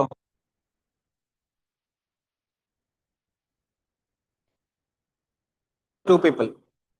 We always try to engage the person who is arrived at 9 o'clock. Still 5 o'clock, we are saying anyone do this, do clean this, that.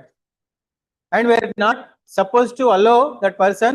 We are not supposed to give a break for 10 to 12. No.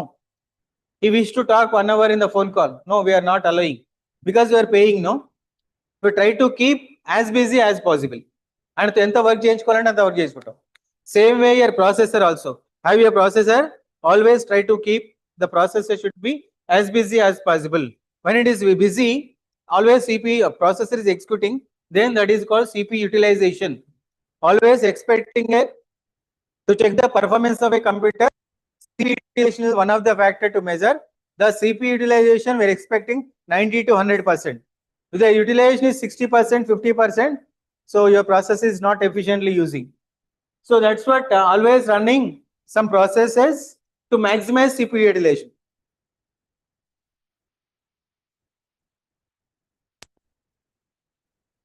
Remaining 9 to 5, he or she has to busy with doing something. అంతే కదా, maximum utilise చేసుకోవాలి వాళ్ళని, ఎందుకంటే ఒకటే రోజులో అన్ని పనులు అయిపోవాలి మనకి. Because reason behind that we are paying 1,000 rupees, right?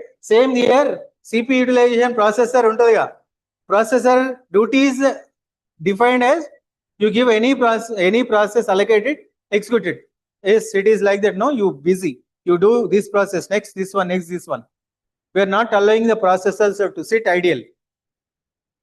The objective of time sharing is to switch the CPU among process so frequently that user can interact with each program while it is running. So time sharing is nothing but, I told you, for every user allows, every student allowed to sit only 2 hours time.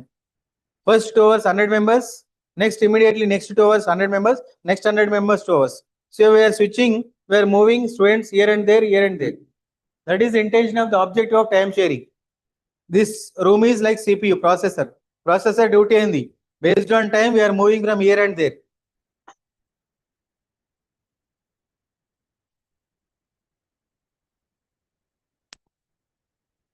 The process scheduler selects an available process per group. So to meet those objectives ఏంటి? Time sharing లో ఇక time అయిపోయి immediate next person రావాలి, right? And also that every time should be filled with the students such that every student get a chance. Then you have a criteria for every 2 hours changing the batch. First batch first 2 hours, next batch 2 hours, next batch 2 hours. Every time room is busy and everyone get a chance. 2 objectives. So such a way you have to follow scheduler to meet those objectives. A schedule you are. The process scheduler select each time of process select chesko. Those are the scheduling queues are these 3. Scheduling 3's queues are job queue, ready queue, device queue. See here, queue ante waiting period. Student queue ante wait, student waiting to enter into the room. The job key is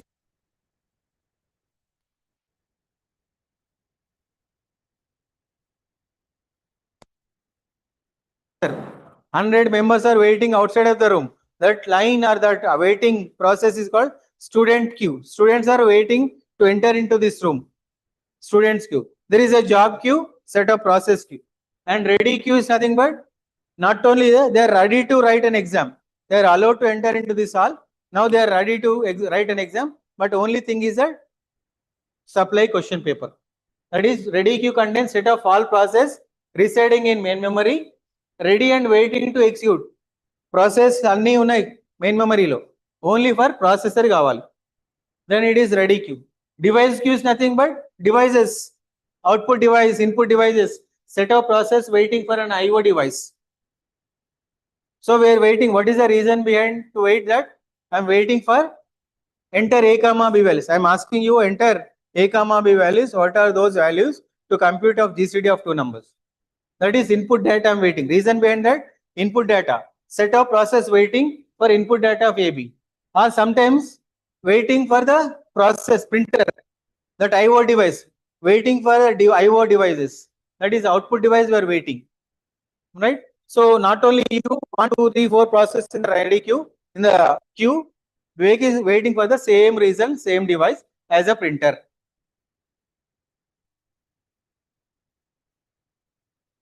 Noted.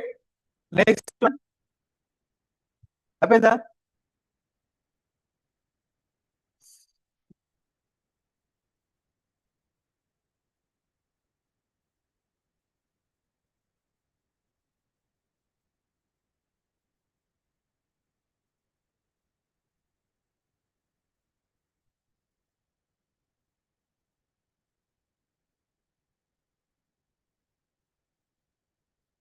మీకు 1 వరకా 1 వరకా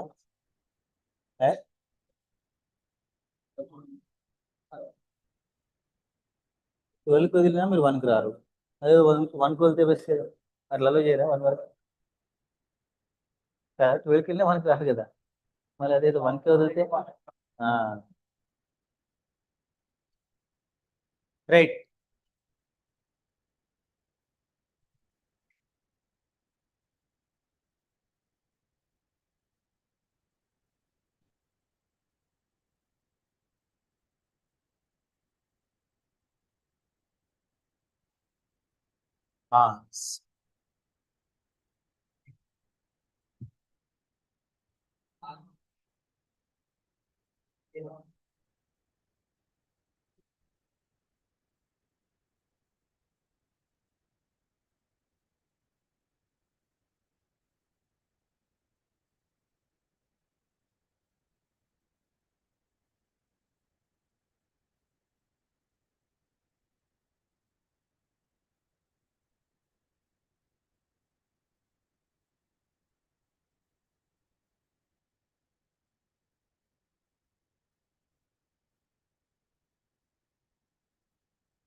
So below.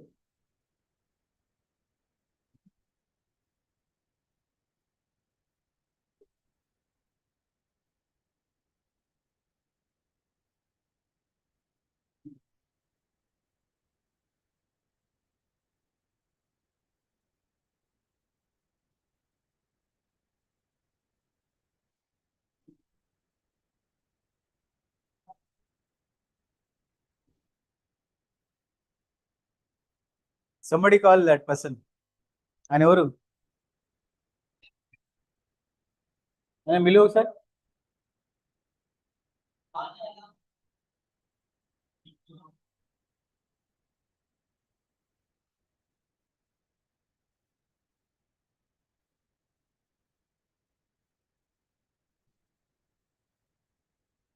See here, representation of process scheduling. ఒక process ఎలా schedule చేయాలి? First listen.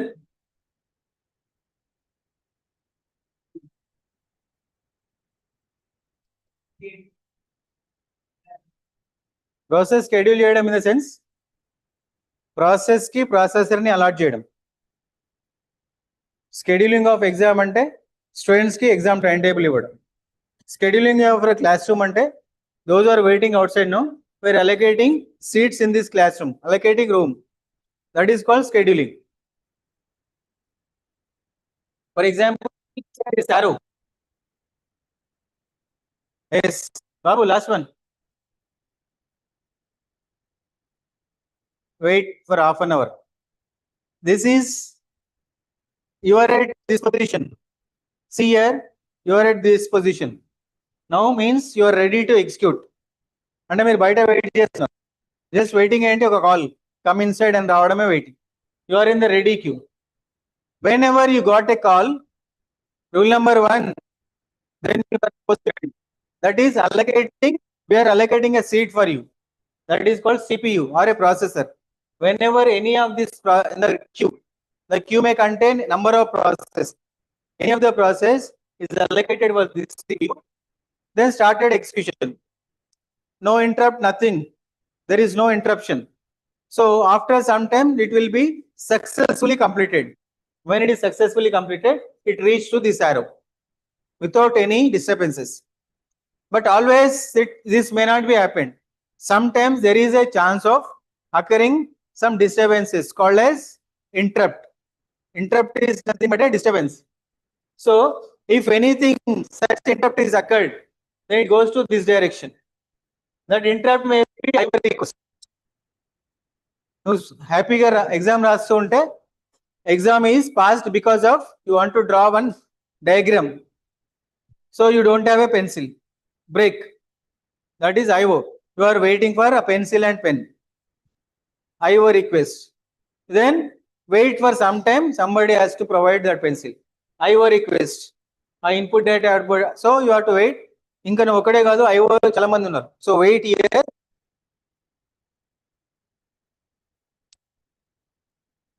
of A comma B in I. So from this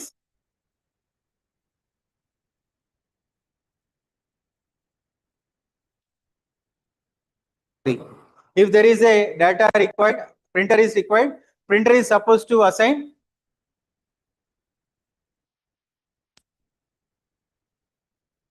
again come to the ready queue and try to execute it is successful. If the interrupt is of type disturbance enti elanti, the disturbance is IO request. If the disturbance is time slice expired, means that you don't want to any other external requirements, but you are supposed to say your time is up. Time to write is only 2 hours of time to sit here in this room, but still you want more time to sit to complete that task. But we are forcibly stop your current process, current work, you forcibly stop it and go out from this room because the reason is behind that there is a time slice.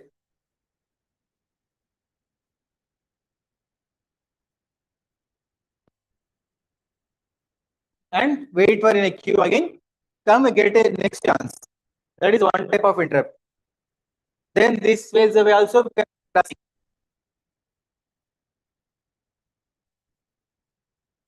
child. Fork is a command, Unix command, FRK. It creates a child process for the correct.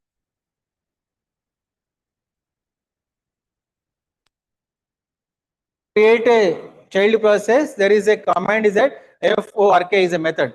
Fork is a one command to create a child process. Child process is nothing but for finishing your task, you are supposed to make an assistant. నీ పని చేయడానికి ఇంకో ఇద్దరు assistant పెట్టుకుంటాం కదా, వాళ్ళు finish అయితే మన your assistant they are made for to complete your task and we're distributing the work. Assistant 1 you do this, assistant 2 this, called as 2 sub process, 2 child process. If the child process has been completed successfully, your work can be also finished. If the child process went something wrong, you will get also problem. Then fork is a one call. Then there is a command, your process is executing, no one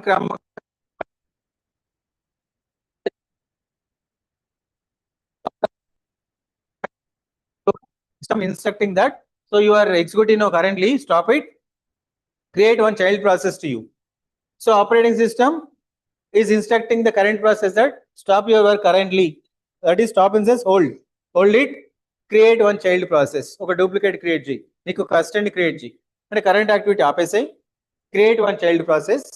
The child process started execution, and once it is assistant is created, now he or she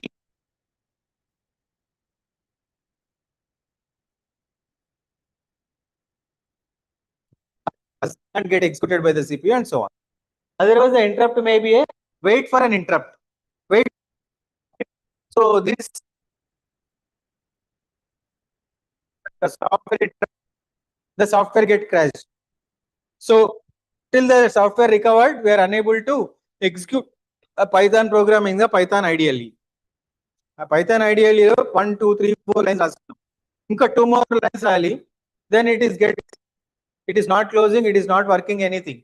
So means that the solution is that, so uninstall it and reinstall. To uninstall and install it takes some amount of time. During that time, the CPU not set ideal, will schedule that. So no inka vere work unda, you do that work, finish it. So it will be scheduled for the task. So many possibilities, no? So you do that interrupt.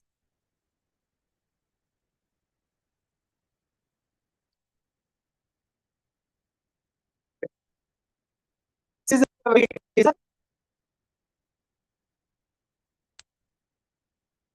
called implementation of the process scheduling. Process ఎలా scheduling successful without any disturbance. If anything occurs, either any of this thing, it can be scheduled to the other. अगर आप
కనిపిస్తుందా? Live లో కనపడుతుందా? మీరు వస్తలే ఇప్పుడు live.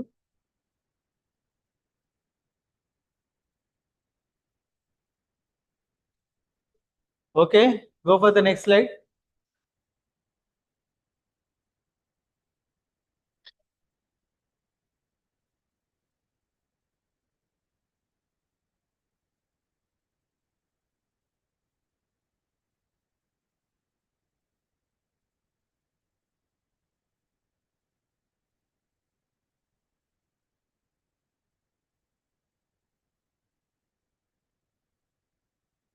కొంచెం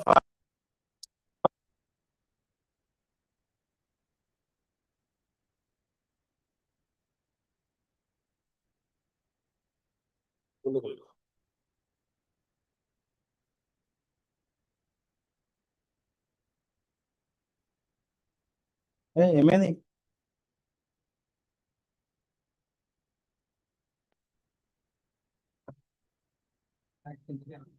ఆయన ఏడే రాస్తుండవా? ఆయన రాయట్లేదు.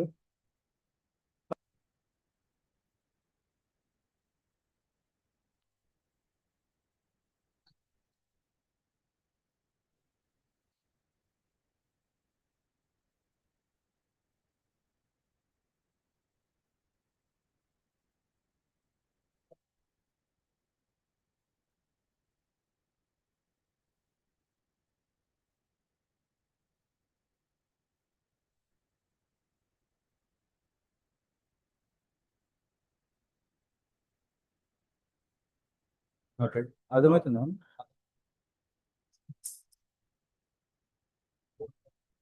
Right, next one.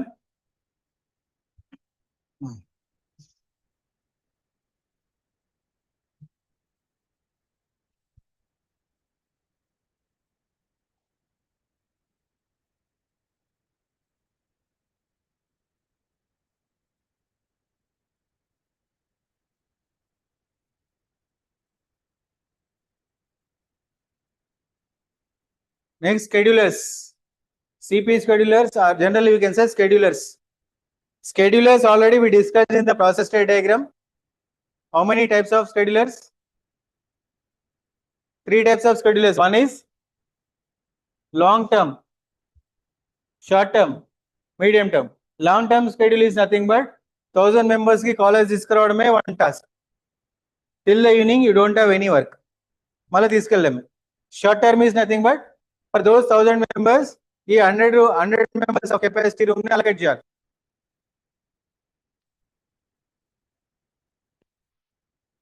to change it. That is short term. Every 1 hour we can work చేయాలి. Medium term in the sense, it is not for this every 5 hours అనుకోండి, every 3 hours, every 4 hours. One more duty is that every 4 hours. So every 1 hour is short term, 4 hours is medium term. So end of the day, it is long term, right? So in the same way here, long term scheduler, generally more processes are submitted than be executed immediately. 100 processes are loaded into the main memory, more number of process. That is long term scheduler. Short term scheduler selects the process should be executed next and allocate CPU. Immediately context switching. In the short term scheduler, context switching will be run very frequently. Context switching can be done very fastly. So note down this long term and short term. Just definitions note down.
కొంచెం fast.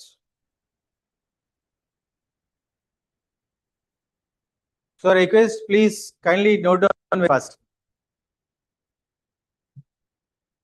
So time is running out.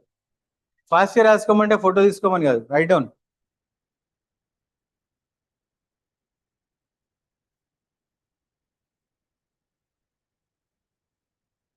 At least should write that word at least once. అప్పుడనే గుర్తుంటుంది. Photo తీసుకుంటే last ఫోటోలోనే ఉంటుంది అది. ఆ sweet memories ఎప్పుడు వచ్చినప్పుడు వస్తాయి, బయటపడుతుంది. After the semester, after the BTech Google ఫోటోలు ఎక్కడో సేవ్ అయిపోతుంది.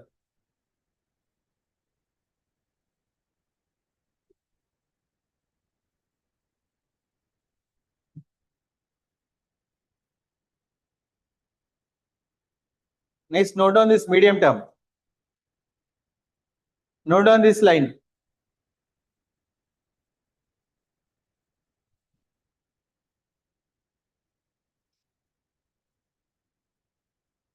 Note down this about medium term first.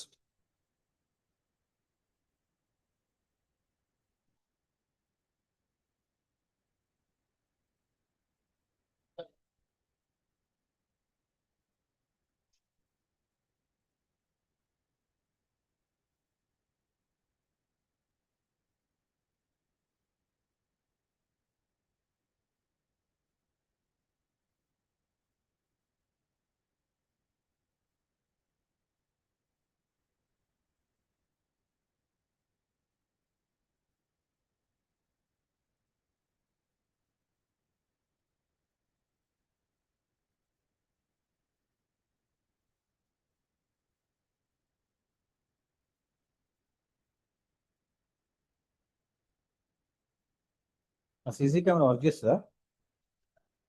ఇంకెంత సిన్సియర్ రాసుకున్నావు కెమెరా ముందుకు వచ్చినా?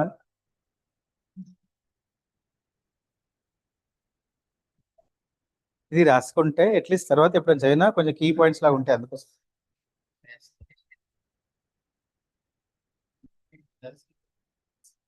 ఓఎస్ ఏం చేస్తుంది? నువ్వు ఆ ప్రాసెసర్ అనలైజ్ చేయాలి. ఓఎస్కి నువ్వు 4 వర్క్స్ చెప్పినావు అనుకో ఒకటేసారి. ఏం చేయాలి ఫస్ట్? అదొక ప్లాన్ చేసుకోవాలి. ఫస్ట్ ఇది చేయాలి, తర్వాత ఇది చేయాలి. That is called scheduling. Scheduling అంటే నువ్వే మల్టిపుల్ టాస్క్. మీ మమ్మీ నీకు 4 వర్క్స్ అయిపోయింది.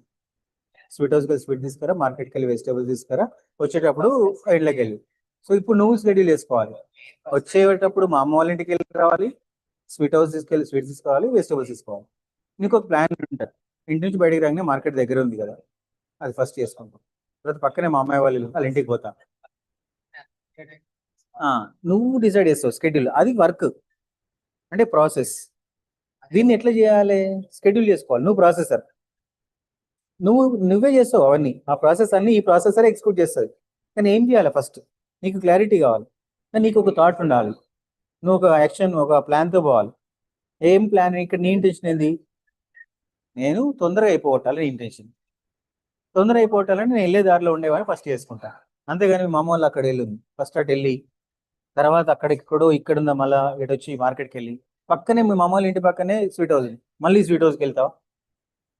అది lack of planning. That is not good. అప్పుడు మమ్మీ తిడుతుంది, ఇంతసేపు ఎందుకు రా బాబు అంటే, ఇంతసేపు బికాస్ ఆఫ్ ఇప్పుడు ఇక్కడ తెలివి ఉందా, అటు వెళ్ళినప్పుడు అది తీసుకొచ్చారు. సో అందుకే మేము చూస్తున్న ఒక ప్లాన్ నువ్వు ఆలోచిస్తావు. అక్కడ వెళ్ళి బోత్ మమ్మీ వాళ్ళ ఇంటికి వెళ్తే పక్కనే స్వీట్ హౌస్ తీసుకున్నావు, ఆన్ ద వే వెజిటబుల్స్ తీసుకొని వచ్చేస్తాను, అయిపోయాయి. That is called scheduling.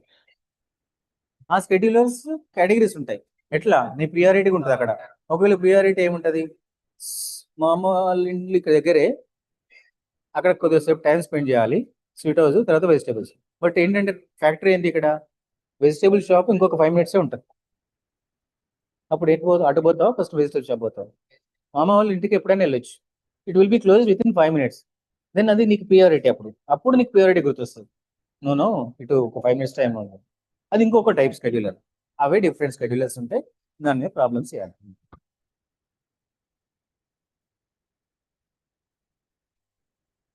See here, see in this slide, your process can be described as either any of these two. Every process is busy with IO bound or busy with CPU bound. Process, not processor. Every process is busy, and it is nothing but every process is either it is doing IO operation, either it is doing CPU work. CPU bound or IO bound. IO bound is nothing but spends more time.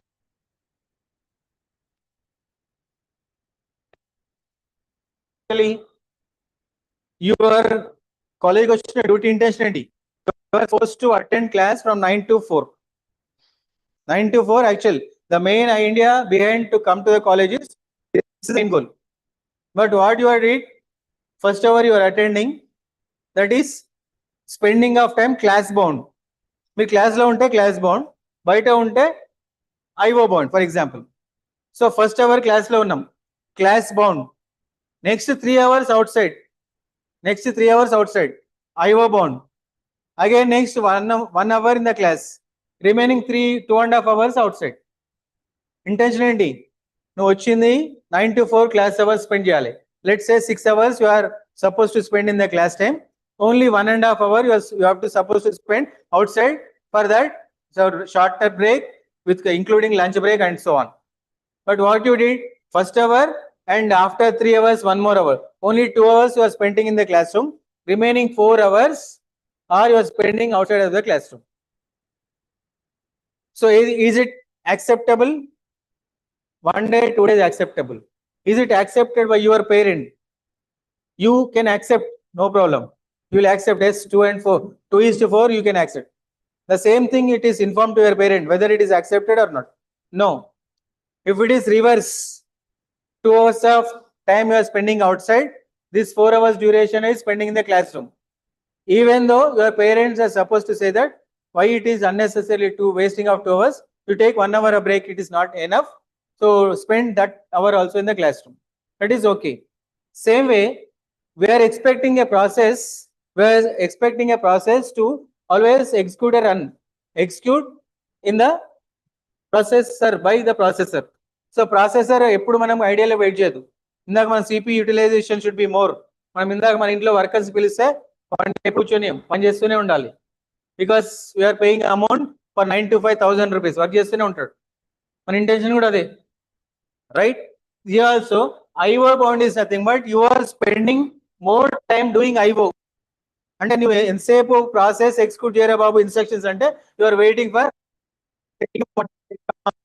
tell me assign some printer, tell me what is this C value and assign this keyboard value, and such a way you are always, I am telling that you draw one transition, you draw one diagram of operating system structure. So instead of you drawing, you are asking question, which structure I have to draw? Then I told you that monolithic structure. Then how it is monolithic, your question. Then again one more question, one more question. But what you are supposed to do?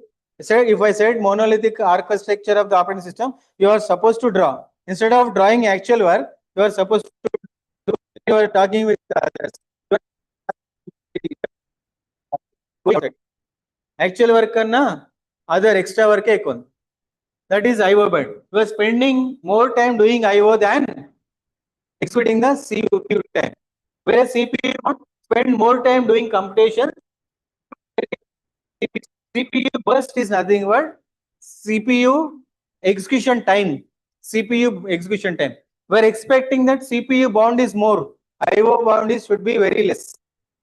And we are expecting that time spent outside the class is very less. That is nothing but in the first you take a short break of 15 minutes, then you take 40 minutes for the lunch time. Yes, this for 15 minutes and 40 minutes is your complete break during 9 to 4 only. That is acceptable for attending the class. But what you are doing? 4 hours of IO bound. Waiting is outside, chit chatting. Only 2 hours of spending CPU time. CPU time, IO bound time is nothing but time required to execute a process. Time processor is busy with executing a process. It's CPU bound, that is called CPU burst time. And IO bound is nothing but IO bound is spending more time than IO operation. And instead of doing reading, manam combined study. Normally we'll go for combined study for friend's house, friend's room. The intention behind that, today we have to finish 2 chapters of so and so subject. This night we're spending together and combinedly we're studying. We started at 9 p.m. evening, 9:30, 10 o'clock. Your phone is ringing. Then you are spending half an hour time with a phone call. Then immediately what you are discussing the phone call now, you want to share with your friend. Because combined study, again discussion started. It is 10, 10:30, 11. Then again you are serving any internet. By doing that internet work, you got some best idea, that best product in the Amazon or best video. Then you are again supposed to watch that video till 2 o'clock. It is over. Then again discussion on that video. 4 o'clock you are feeling sleepy. Then you are sleep. What is the time you are spent to study combined study? 9 to 10, 9 to 10:30. Remaining time wasting of, instead of spending time on the reading of a book, you are spending time with the other works. So here this is called spending time to read is called CPU burst, actual work. CPU burst time, and your execution time, your reading time. Remaining is the unnecessary time. That is IO burst. This is IO process, IO bond. అంటే మనం actual పనికన్నా వేరే పని ఎక్కువ వేస్తాం కదా. అంతేనా? మనం ఒక్కోసారి general it is happening. Phone తీసుకుంటే immediately I want to call friend అని ఓపెన్ చేయగానే ఒక వాట్సాప్ మెసేజ్ ఉంటుంది, new message. Actual phone unlock చేసింది to call your friend, but there is అనే one unread message.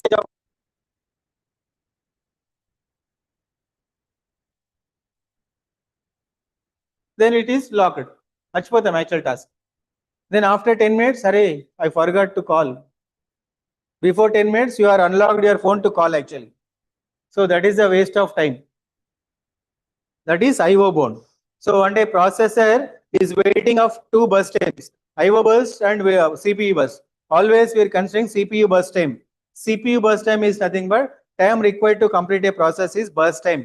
Time required to complete that process. Time required to complete is nothing but with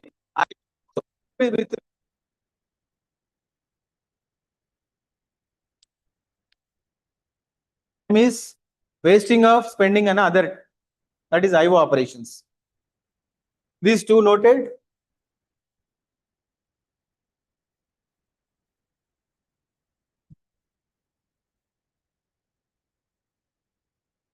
So this is just scheduling of medium term scheduler.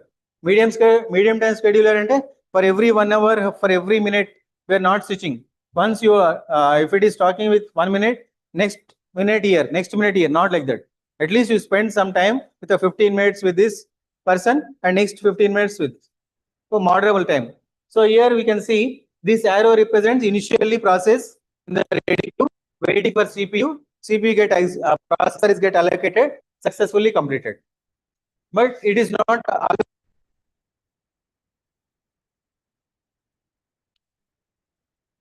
immediately we got an input data. When it is console prints out enter a comma b values, immediately you are typing a is 2 and b is 5.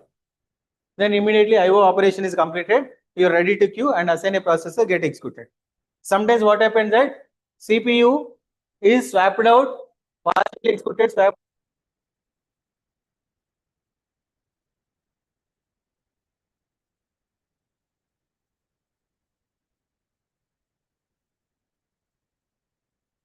Sincerely, it is doing on their execution, but it is interrupting because we are saying that no, so no, it is alerted for only 2 minutes. Sincerely is doing reading a book, but it is interrupting is that your alert time is over. So then you swap out that is because it is some little bit operation is over. So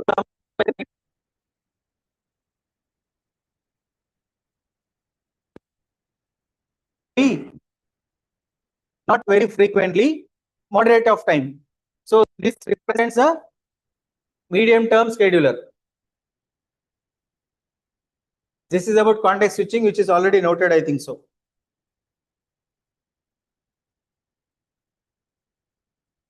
When CPU switches to other process, the system must save the state of the old process and load the saved state for the new process. ఇందాక చెప్పినాం కదా switching from year to year నువ్వు ఇక్కడ మాట్లాడినావు next immediately somebody is calling, so I can say that just hold a moment, then I go to this person and I can clear this doubt and come back. Once it is come back, where we have started, where we have previously stopped, that will be noted there or in your mind. So step 4 is over now. We'll do next step 5. That is in the old process state of save the state of the old process and load the state process to the new process. Again you start. This task is known as context switching.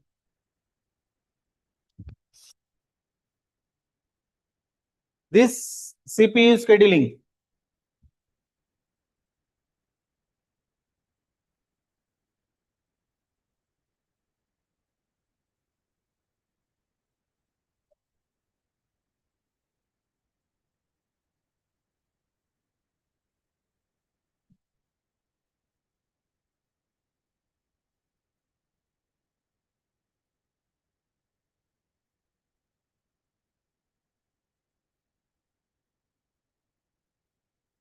So before going to discuss a CPU schedulers, just discuss about threads.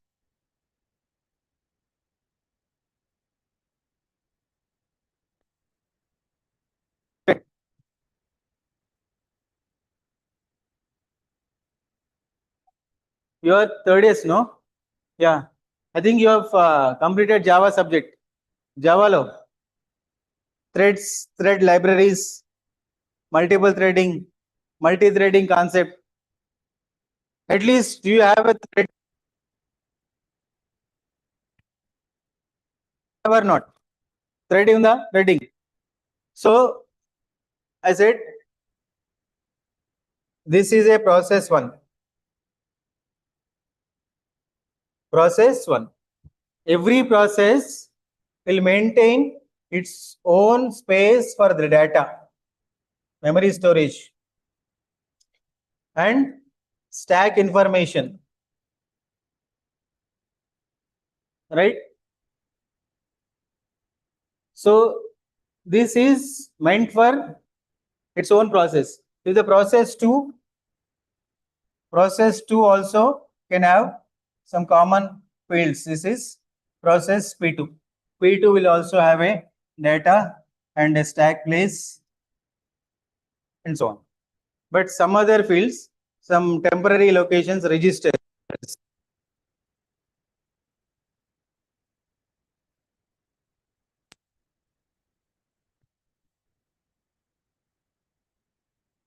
Registers, that is temporary locations also there. Here process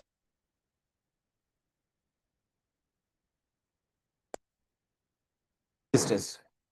So process 1 is separate, process 2 is separate, because on a PCB unnaga, PCB lo you have your own name, your own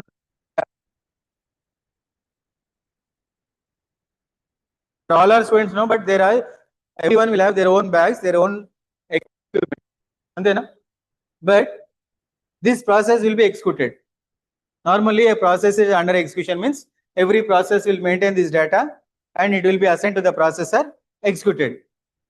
Multiple processing, multi-programming, multi-processor is nothing but there is only one CPU. If assume that the process P1 is allocated at a moment, and once completed successfully process P1 or any interrupt is occurred, then once the process P1 is over, next process P2 will be allocated for the same CPU.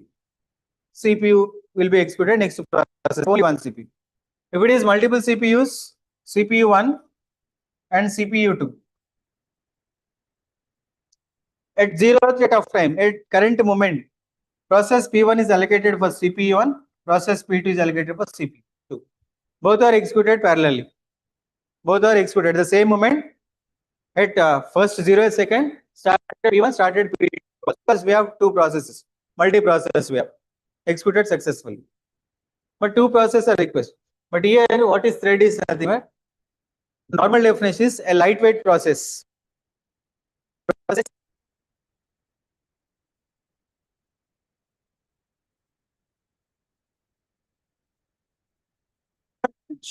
Having its own data point, it not having its own stack.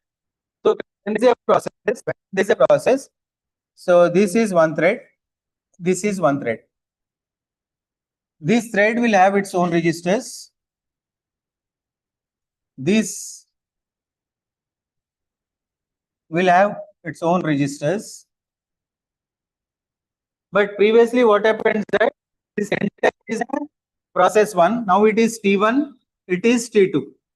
There are two within that some process. Two threads are there. So it is not complete process. It is a set of instructions, large amount of instructions. Thread is nothing but lightweight process, which is not having its own data and stack. The process can be shared among these two, T1, T2. This stack information can be shared among T1 and T2. T1 and T2 does not maintain its separate data storage, it separate stack environment. But separate register storage.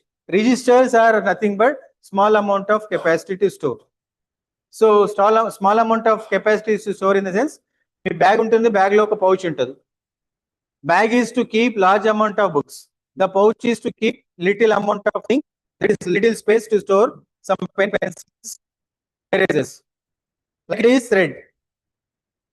And it is sharing the same space actually in the bag.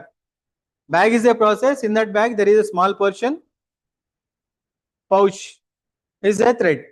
So set of threads are there sharing the common storage location, data and stack of the process P1. Then what happens that if the task T1 is given, if this task is very complex, T1 to T1 is divided as subtask, T1 to T1 as the subtask has been divided.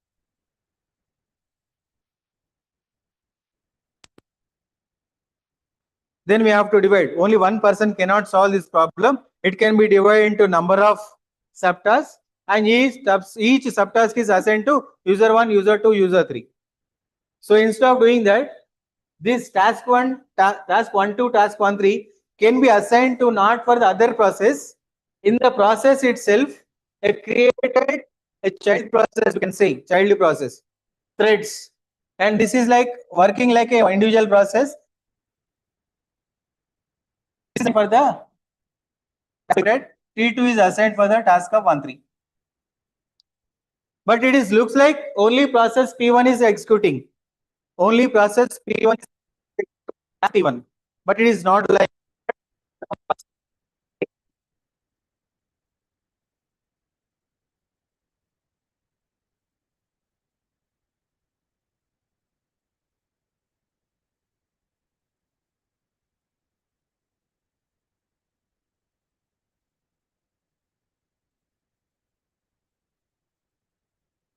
in this data position.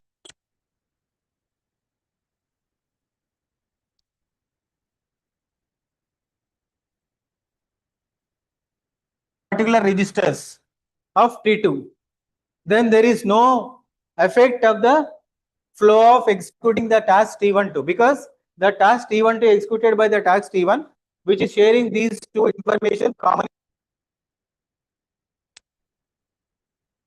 It not reflecting. Whereas registers are something went wrong, no space is available, then T13 get stuck. Something went wrong during the execution of the T13. So it is affecting to this person and this process, not for the not impact on the other thread, other part of the other program, subprogram of the basic program or basic task. So this is the one advantage you can say, instead of allocating using the same type of process P2, allocating this much of memory is not required. Unnecessary external ante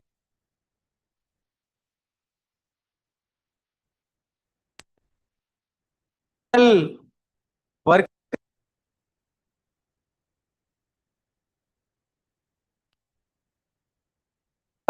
house will be cleaned among among the 4 members of our family members. We have 4 members, no? We'll distribute our work.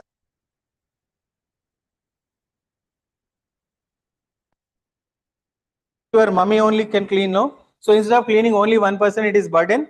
Then you are thinking that it is burden on that person. You are calling external 2 persons. So instead of calling that is process to process, I can use that. The work will be shared not only to your mummy, then you shared among you also. Your brother and your sister, your dad can share, no? Definitely it will be easy. Same like internally sub-child process, the work process will be safe. And it is also more efficient and more useful. ఎందుకంటే 1000 మిగిలిపోతాయి and we can clean our own house as it is required. మీకు ఎంత కావాలంటే అది clean చేసుకోవచ్చు. Instead of ఎవడో వచ్చి clean చేసే కన్నా మనం క్లీన్ చేసుకోవచ్చు. Time safe, money safe. And year so unnecessary memory and waiting for other process అవసరం లేదు. ఒకటే ప్రాసెస్ తో మల్టిపుల్ టాస్క్ కూడా చేసేయచ్చు. This is like threads.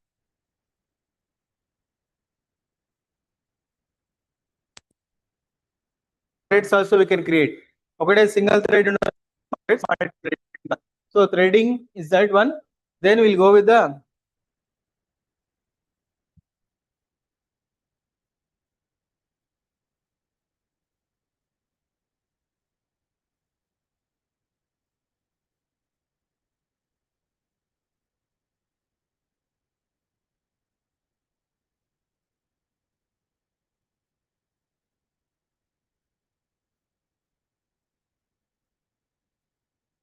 one and till 1 o'clock.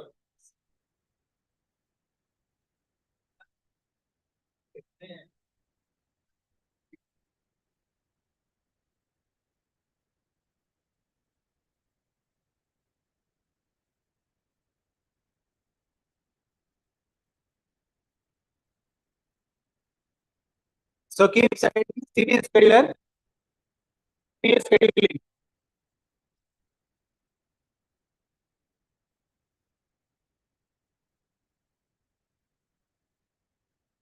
Just note down these points. 1, 2, 3, 4 points.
Update.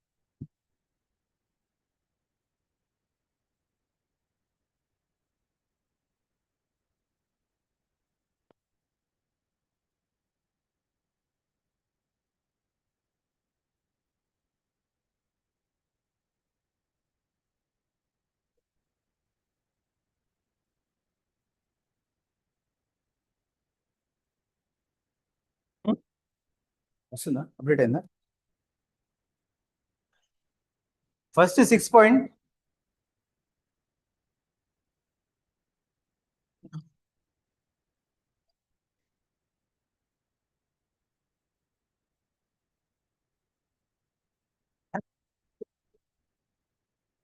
Not worry.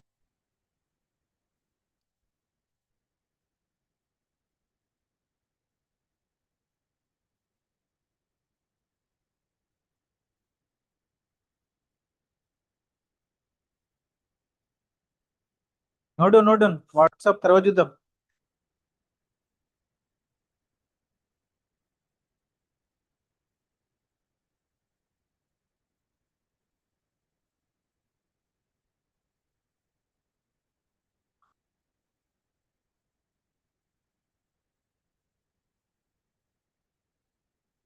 Little fast.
నిన్న ఆన్లైన్లో విన్నారా మీరు?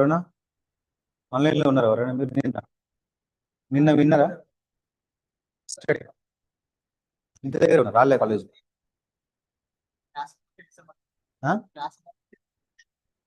మీకు గ్రూప్ లో చెప్పారా? నువ్వు ఎక్కడ నిద్రపోయింటావు?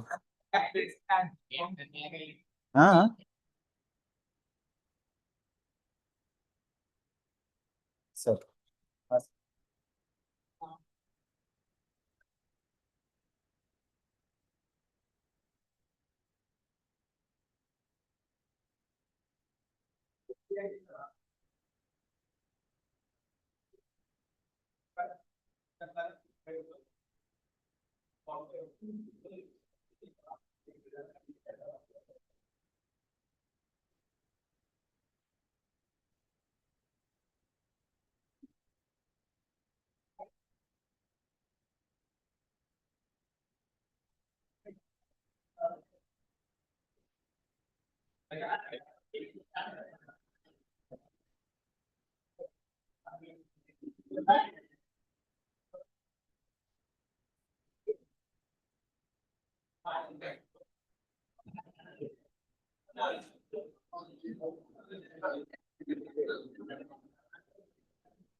అమ్మాయి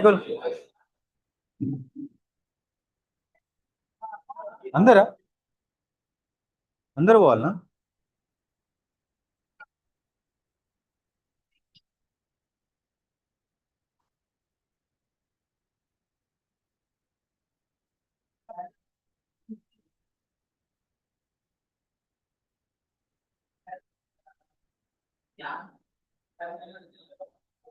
Write down next CPU schedulers. CPU scheduler. Note on this first point. Its CPU selects from among the process in ready queue. Allocate the CPU to one of them. So those are the process in the ready queue ఎవరైతే ఉంటారో దానిలోంచి ఒక process select చేసుకొని CPU allocate చేయడమే CPU scheduler. Note down, note down. And note down these 4 points. CPU scheduling decision takes place 1, 2, 3, 4. I'll tell you what is primitive and non-primitive.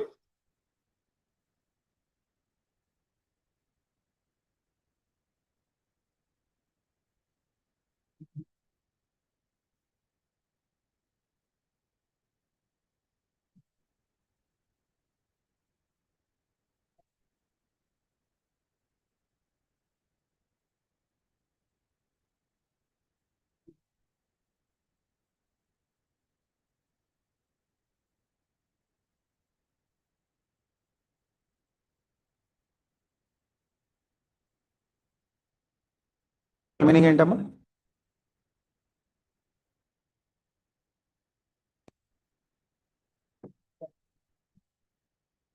ప్రియంటివ్ అనే word ఉంది అక్కడ. ఆ ప్రియంటివ్ మీనింగ్ ఏంటి? టైప్ చేయి meaning of ప్రియంటివ్. మనం ఉంటుంది కాబట్టి గూగుల్. ప్రియంటివ్, this word PREMPTY.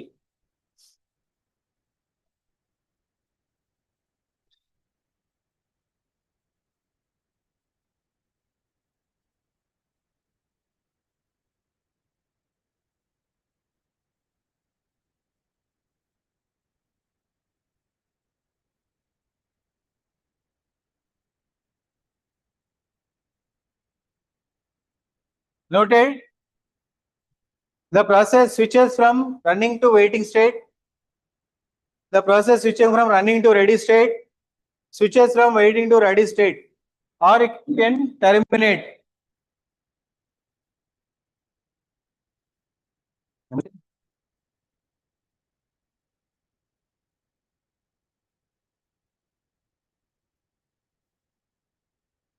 నాకేం అనిపిస్తలేదు. Simple definition.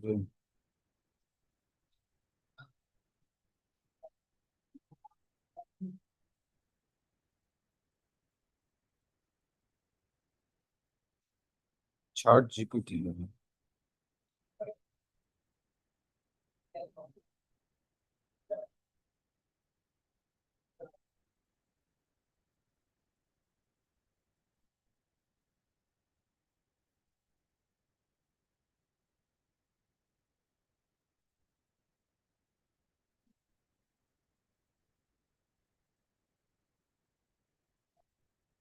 Right?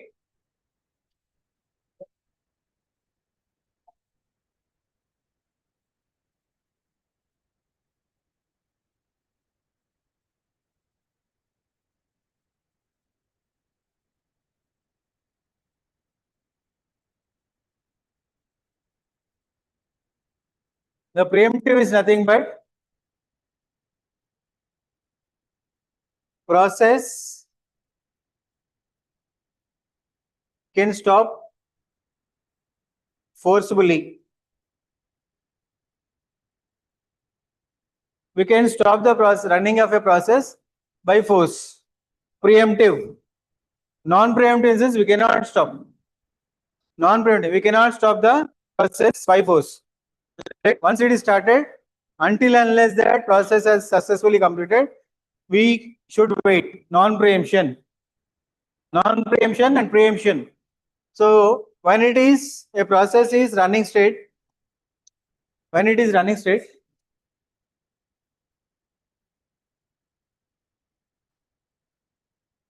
if it is successfully completed, enter into the state, and here ready state.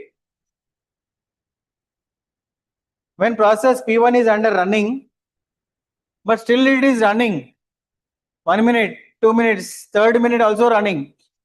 But at after third minute, we are getting interrupted and stop your running and go to the ready state. Go to this ready state because your time allotted is over. Time slot is over. We are allowing only 3 seconds, 3 minutes. But still you are going to execute. No, still you need 10 more minutes, 10 more seconds. So total time P1 is requesting 13 seconds, for example. But after 3 seconds of time, forcibly we are removing from this running state to ready state. So that is preemptive. preemptive, right? And when it is, if it is not, time slice is not mentioned, for example, then 13 seconds, and during that 13 seconds also it is not required any IO operation. So successfully it is under running state. So we cannot preempt that forcibly at after 3 seconds, 4 seconds, 5 seconds. Still 13 seconds it is in running state and it will be executed into the state as enter into the state as exit state, non-preemptive. పక్కవాడి దగ్గర మనకు కావాల్సింది by force తీసుకుంటే ప్రియంప్షన్, అడిగి వాడు ఇస్తేనే తీసుకుంటే non preemption. Non preemption is nothing but we cannot remove forcefully, వాడు ఇస్తేనే తీసుకోవాలి. ప్రియంప్టివ్ ఈజ్ నథింగ్ బట్ వాడు ఇచ్చినా ఇవ్వకుండా లాక్కోవడం, right? There are two kind of schedulers, preemptive scheduling, non-preemptive, and among the types of schedulers.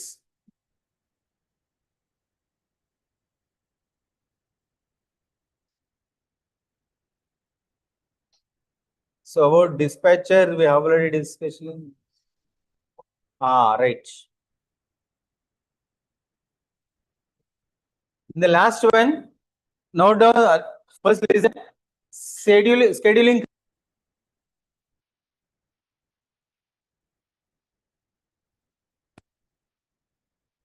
Criteria according to the process number, priority number, according to the shortest time, according to the any alphabetical order. That criteria are following. See a different CPU scheduling algorithms. That is criteria. So according to roll number wise, according to the name wise, according to the arrival time, the person into room. That is called algorithms. Different properties and choice of particular algorithm.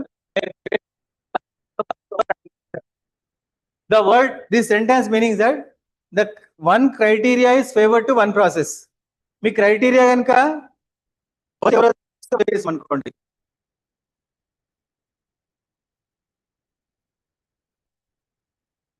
arrived first. If I follow the criteria is according to the rule number అనుకోండి, it is fetching, it is used for the rule number what is easy. That is nothing but according to your alphabetical order అనుకోండి.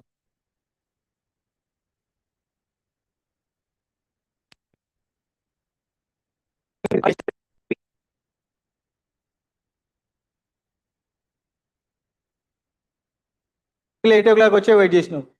The name A is started with Anupama, he just arrived by chance. So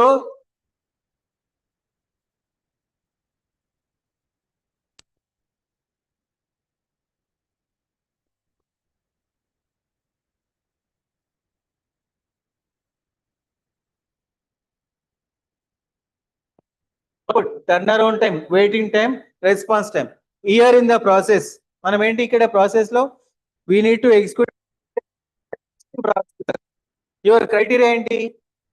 My criteria is CPU can be utilized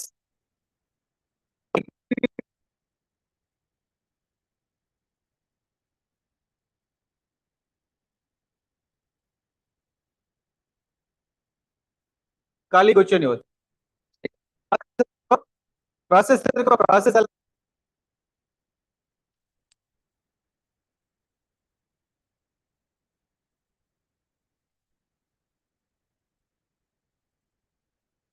you should not is it ideal.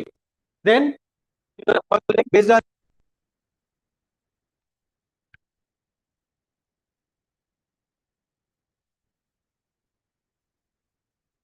you have to keep the CPU as busy as possible.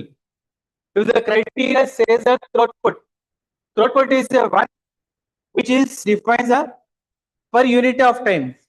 We take the per 1 second, per 1 minute of time, per 1 hour of duration. How many processes are executed by this processor? During this 1 hour time, how many topics you have read? Per day, how many units is covered? Of a unit of time this kunda. So among this set of people, I said just you read for these 10 to 12 of so and so CN subject, OS subject. Then I'll consider that first 1 hour, what are the topics you have covered, and what are the topics you have covered in the same first hour. What are the topics you covered in the same first? So you got 5 topics, topics. Then your capacity is more because in the 1 hour itself you read 6 topics. And is studying only 2 topics.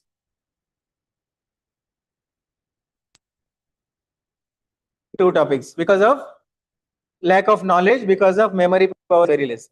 As you are very sharp and very intelligent, you can capable to understand very fast. Then you read, you completed 6 topics. Obviously, we'll go with the best student who can give the throughput is high because you have studied in 1 hour 6 topics has completed. So throughput is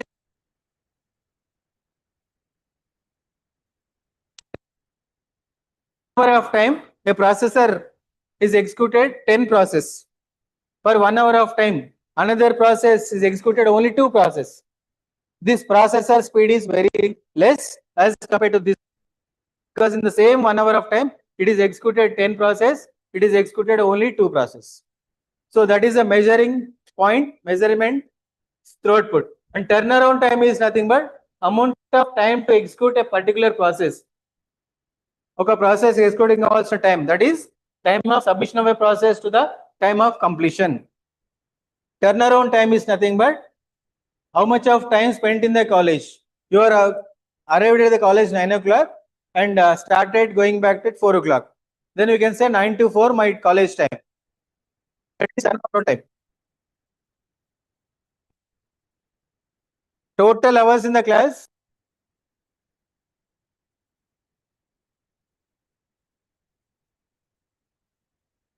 Spend it class time of spending in the class.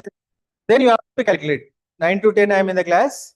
Then again went out, came back at 12 o'clock. 12 to 1. So 9 to 10 1 hour, 12 to 1 hour.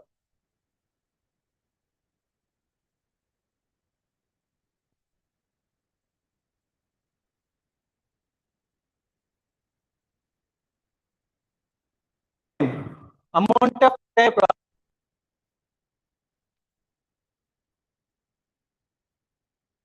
2 hours. 9 to 4 spending time in the college. You are spending in the classroom waiting time is only 2 hours. 9 to 10, 12 to 1. That is waiting time with respect to the class is 2 hours. Waiting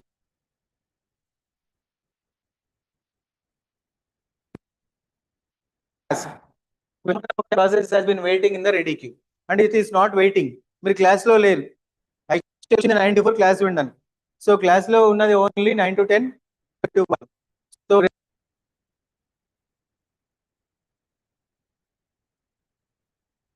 from when a request was submitted until the first response is produced, not output the first response. When a process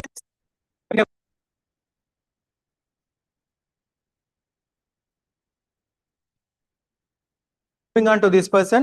So I'm clearing these doubts and immediately I'm moving to this. Again come here, again this, again. So you are moving around this process and that process, this process and so on. But I have interacted with this person 4 times in a 1 minute of time. But what is the first responded time? First time I interacted at what time? First respond time. Then second time, third time, fourth time also interacted.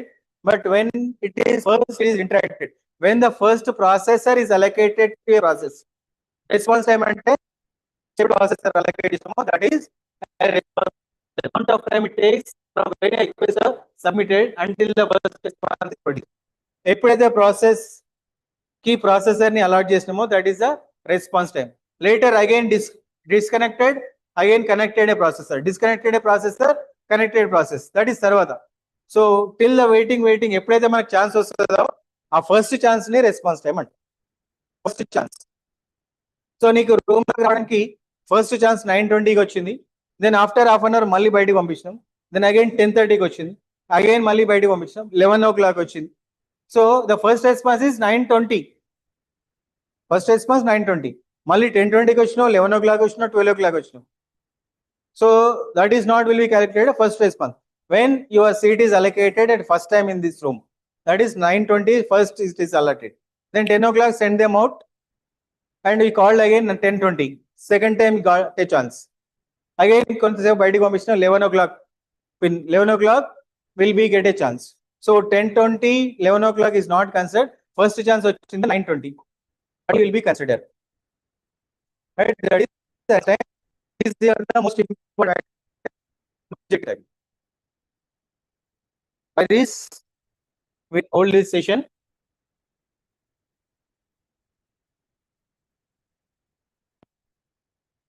We'll do after scheduling algorithms.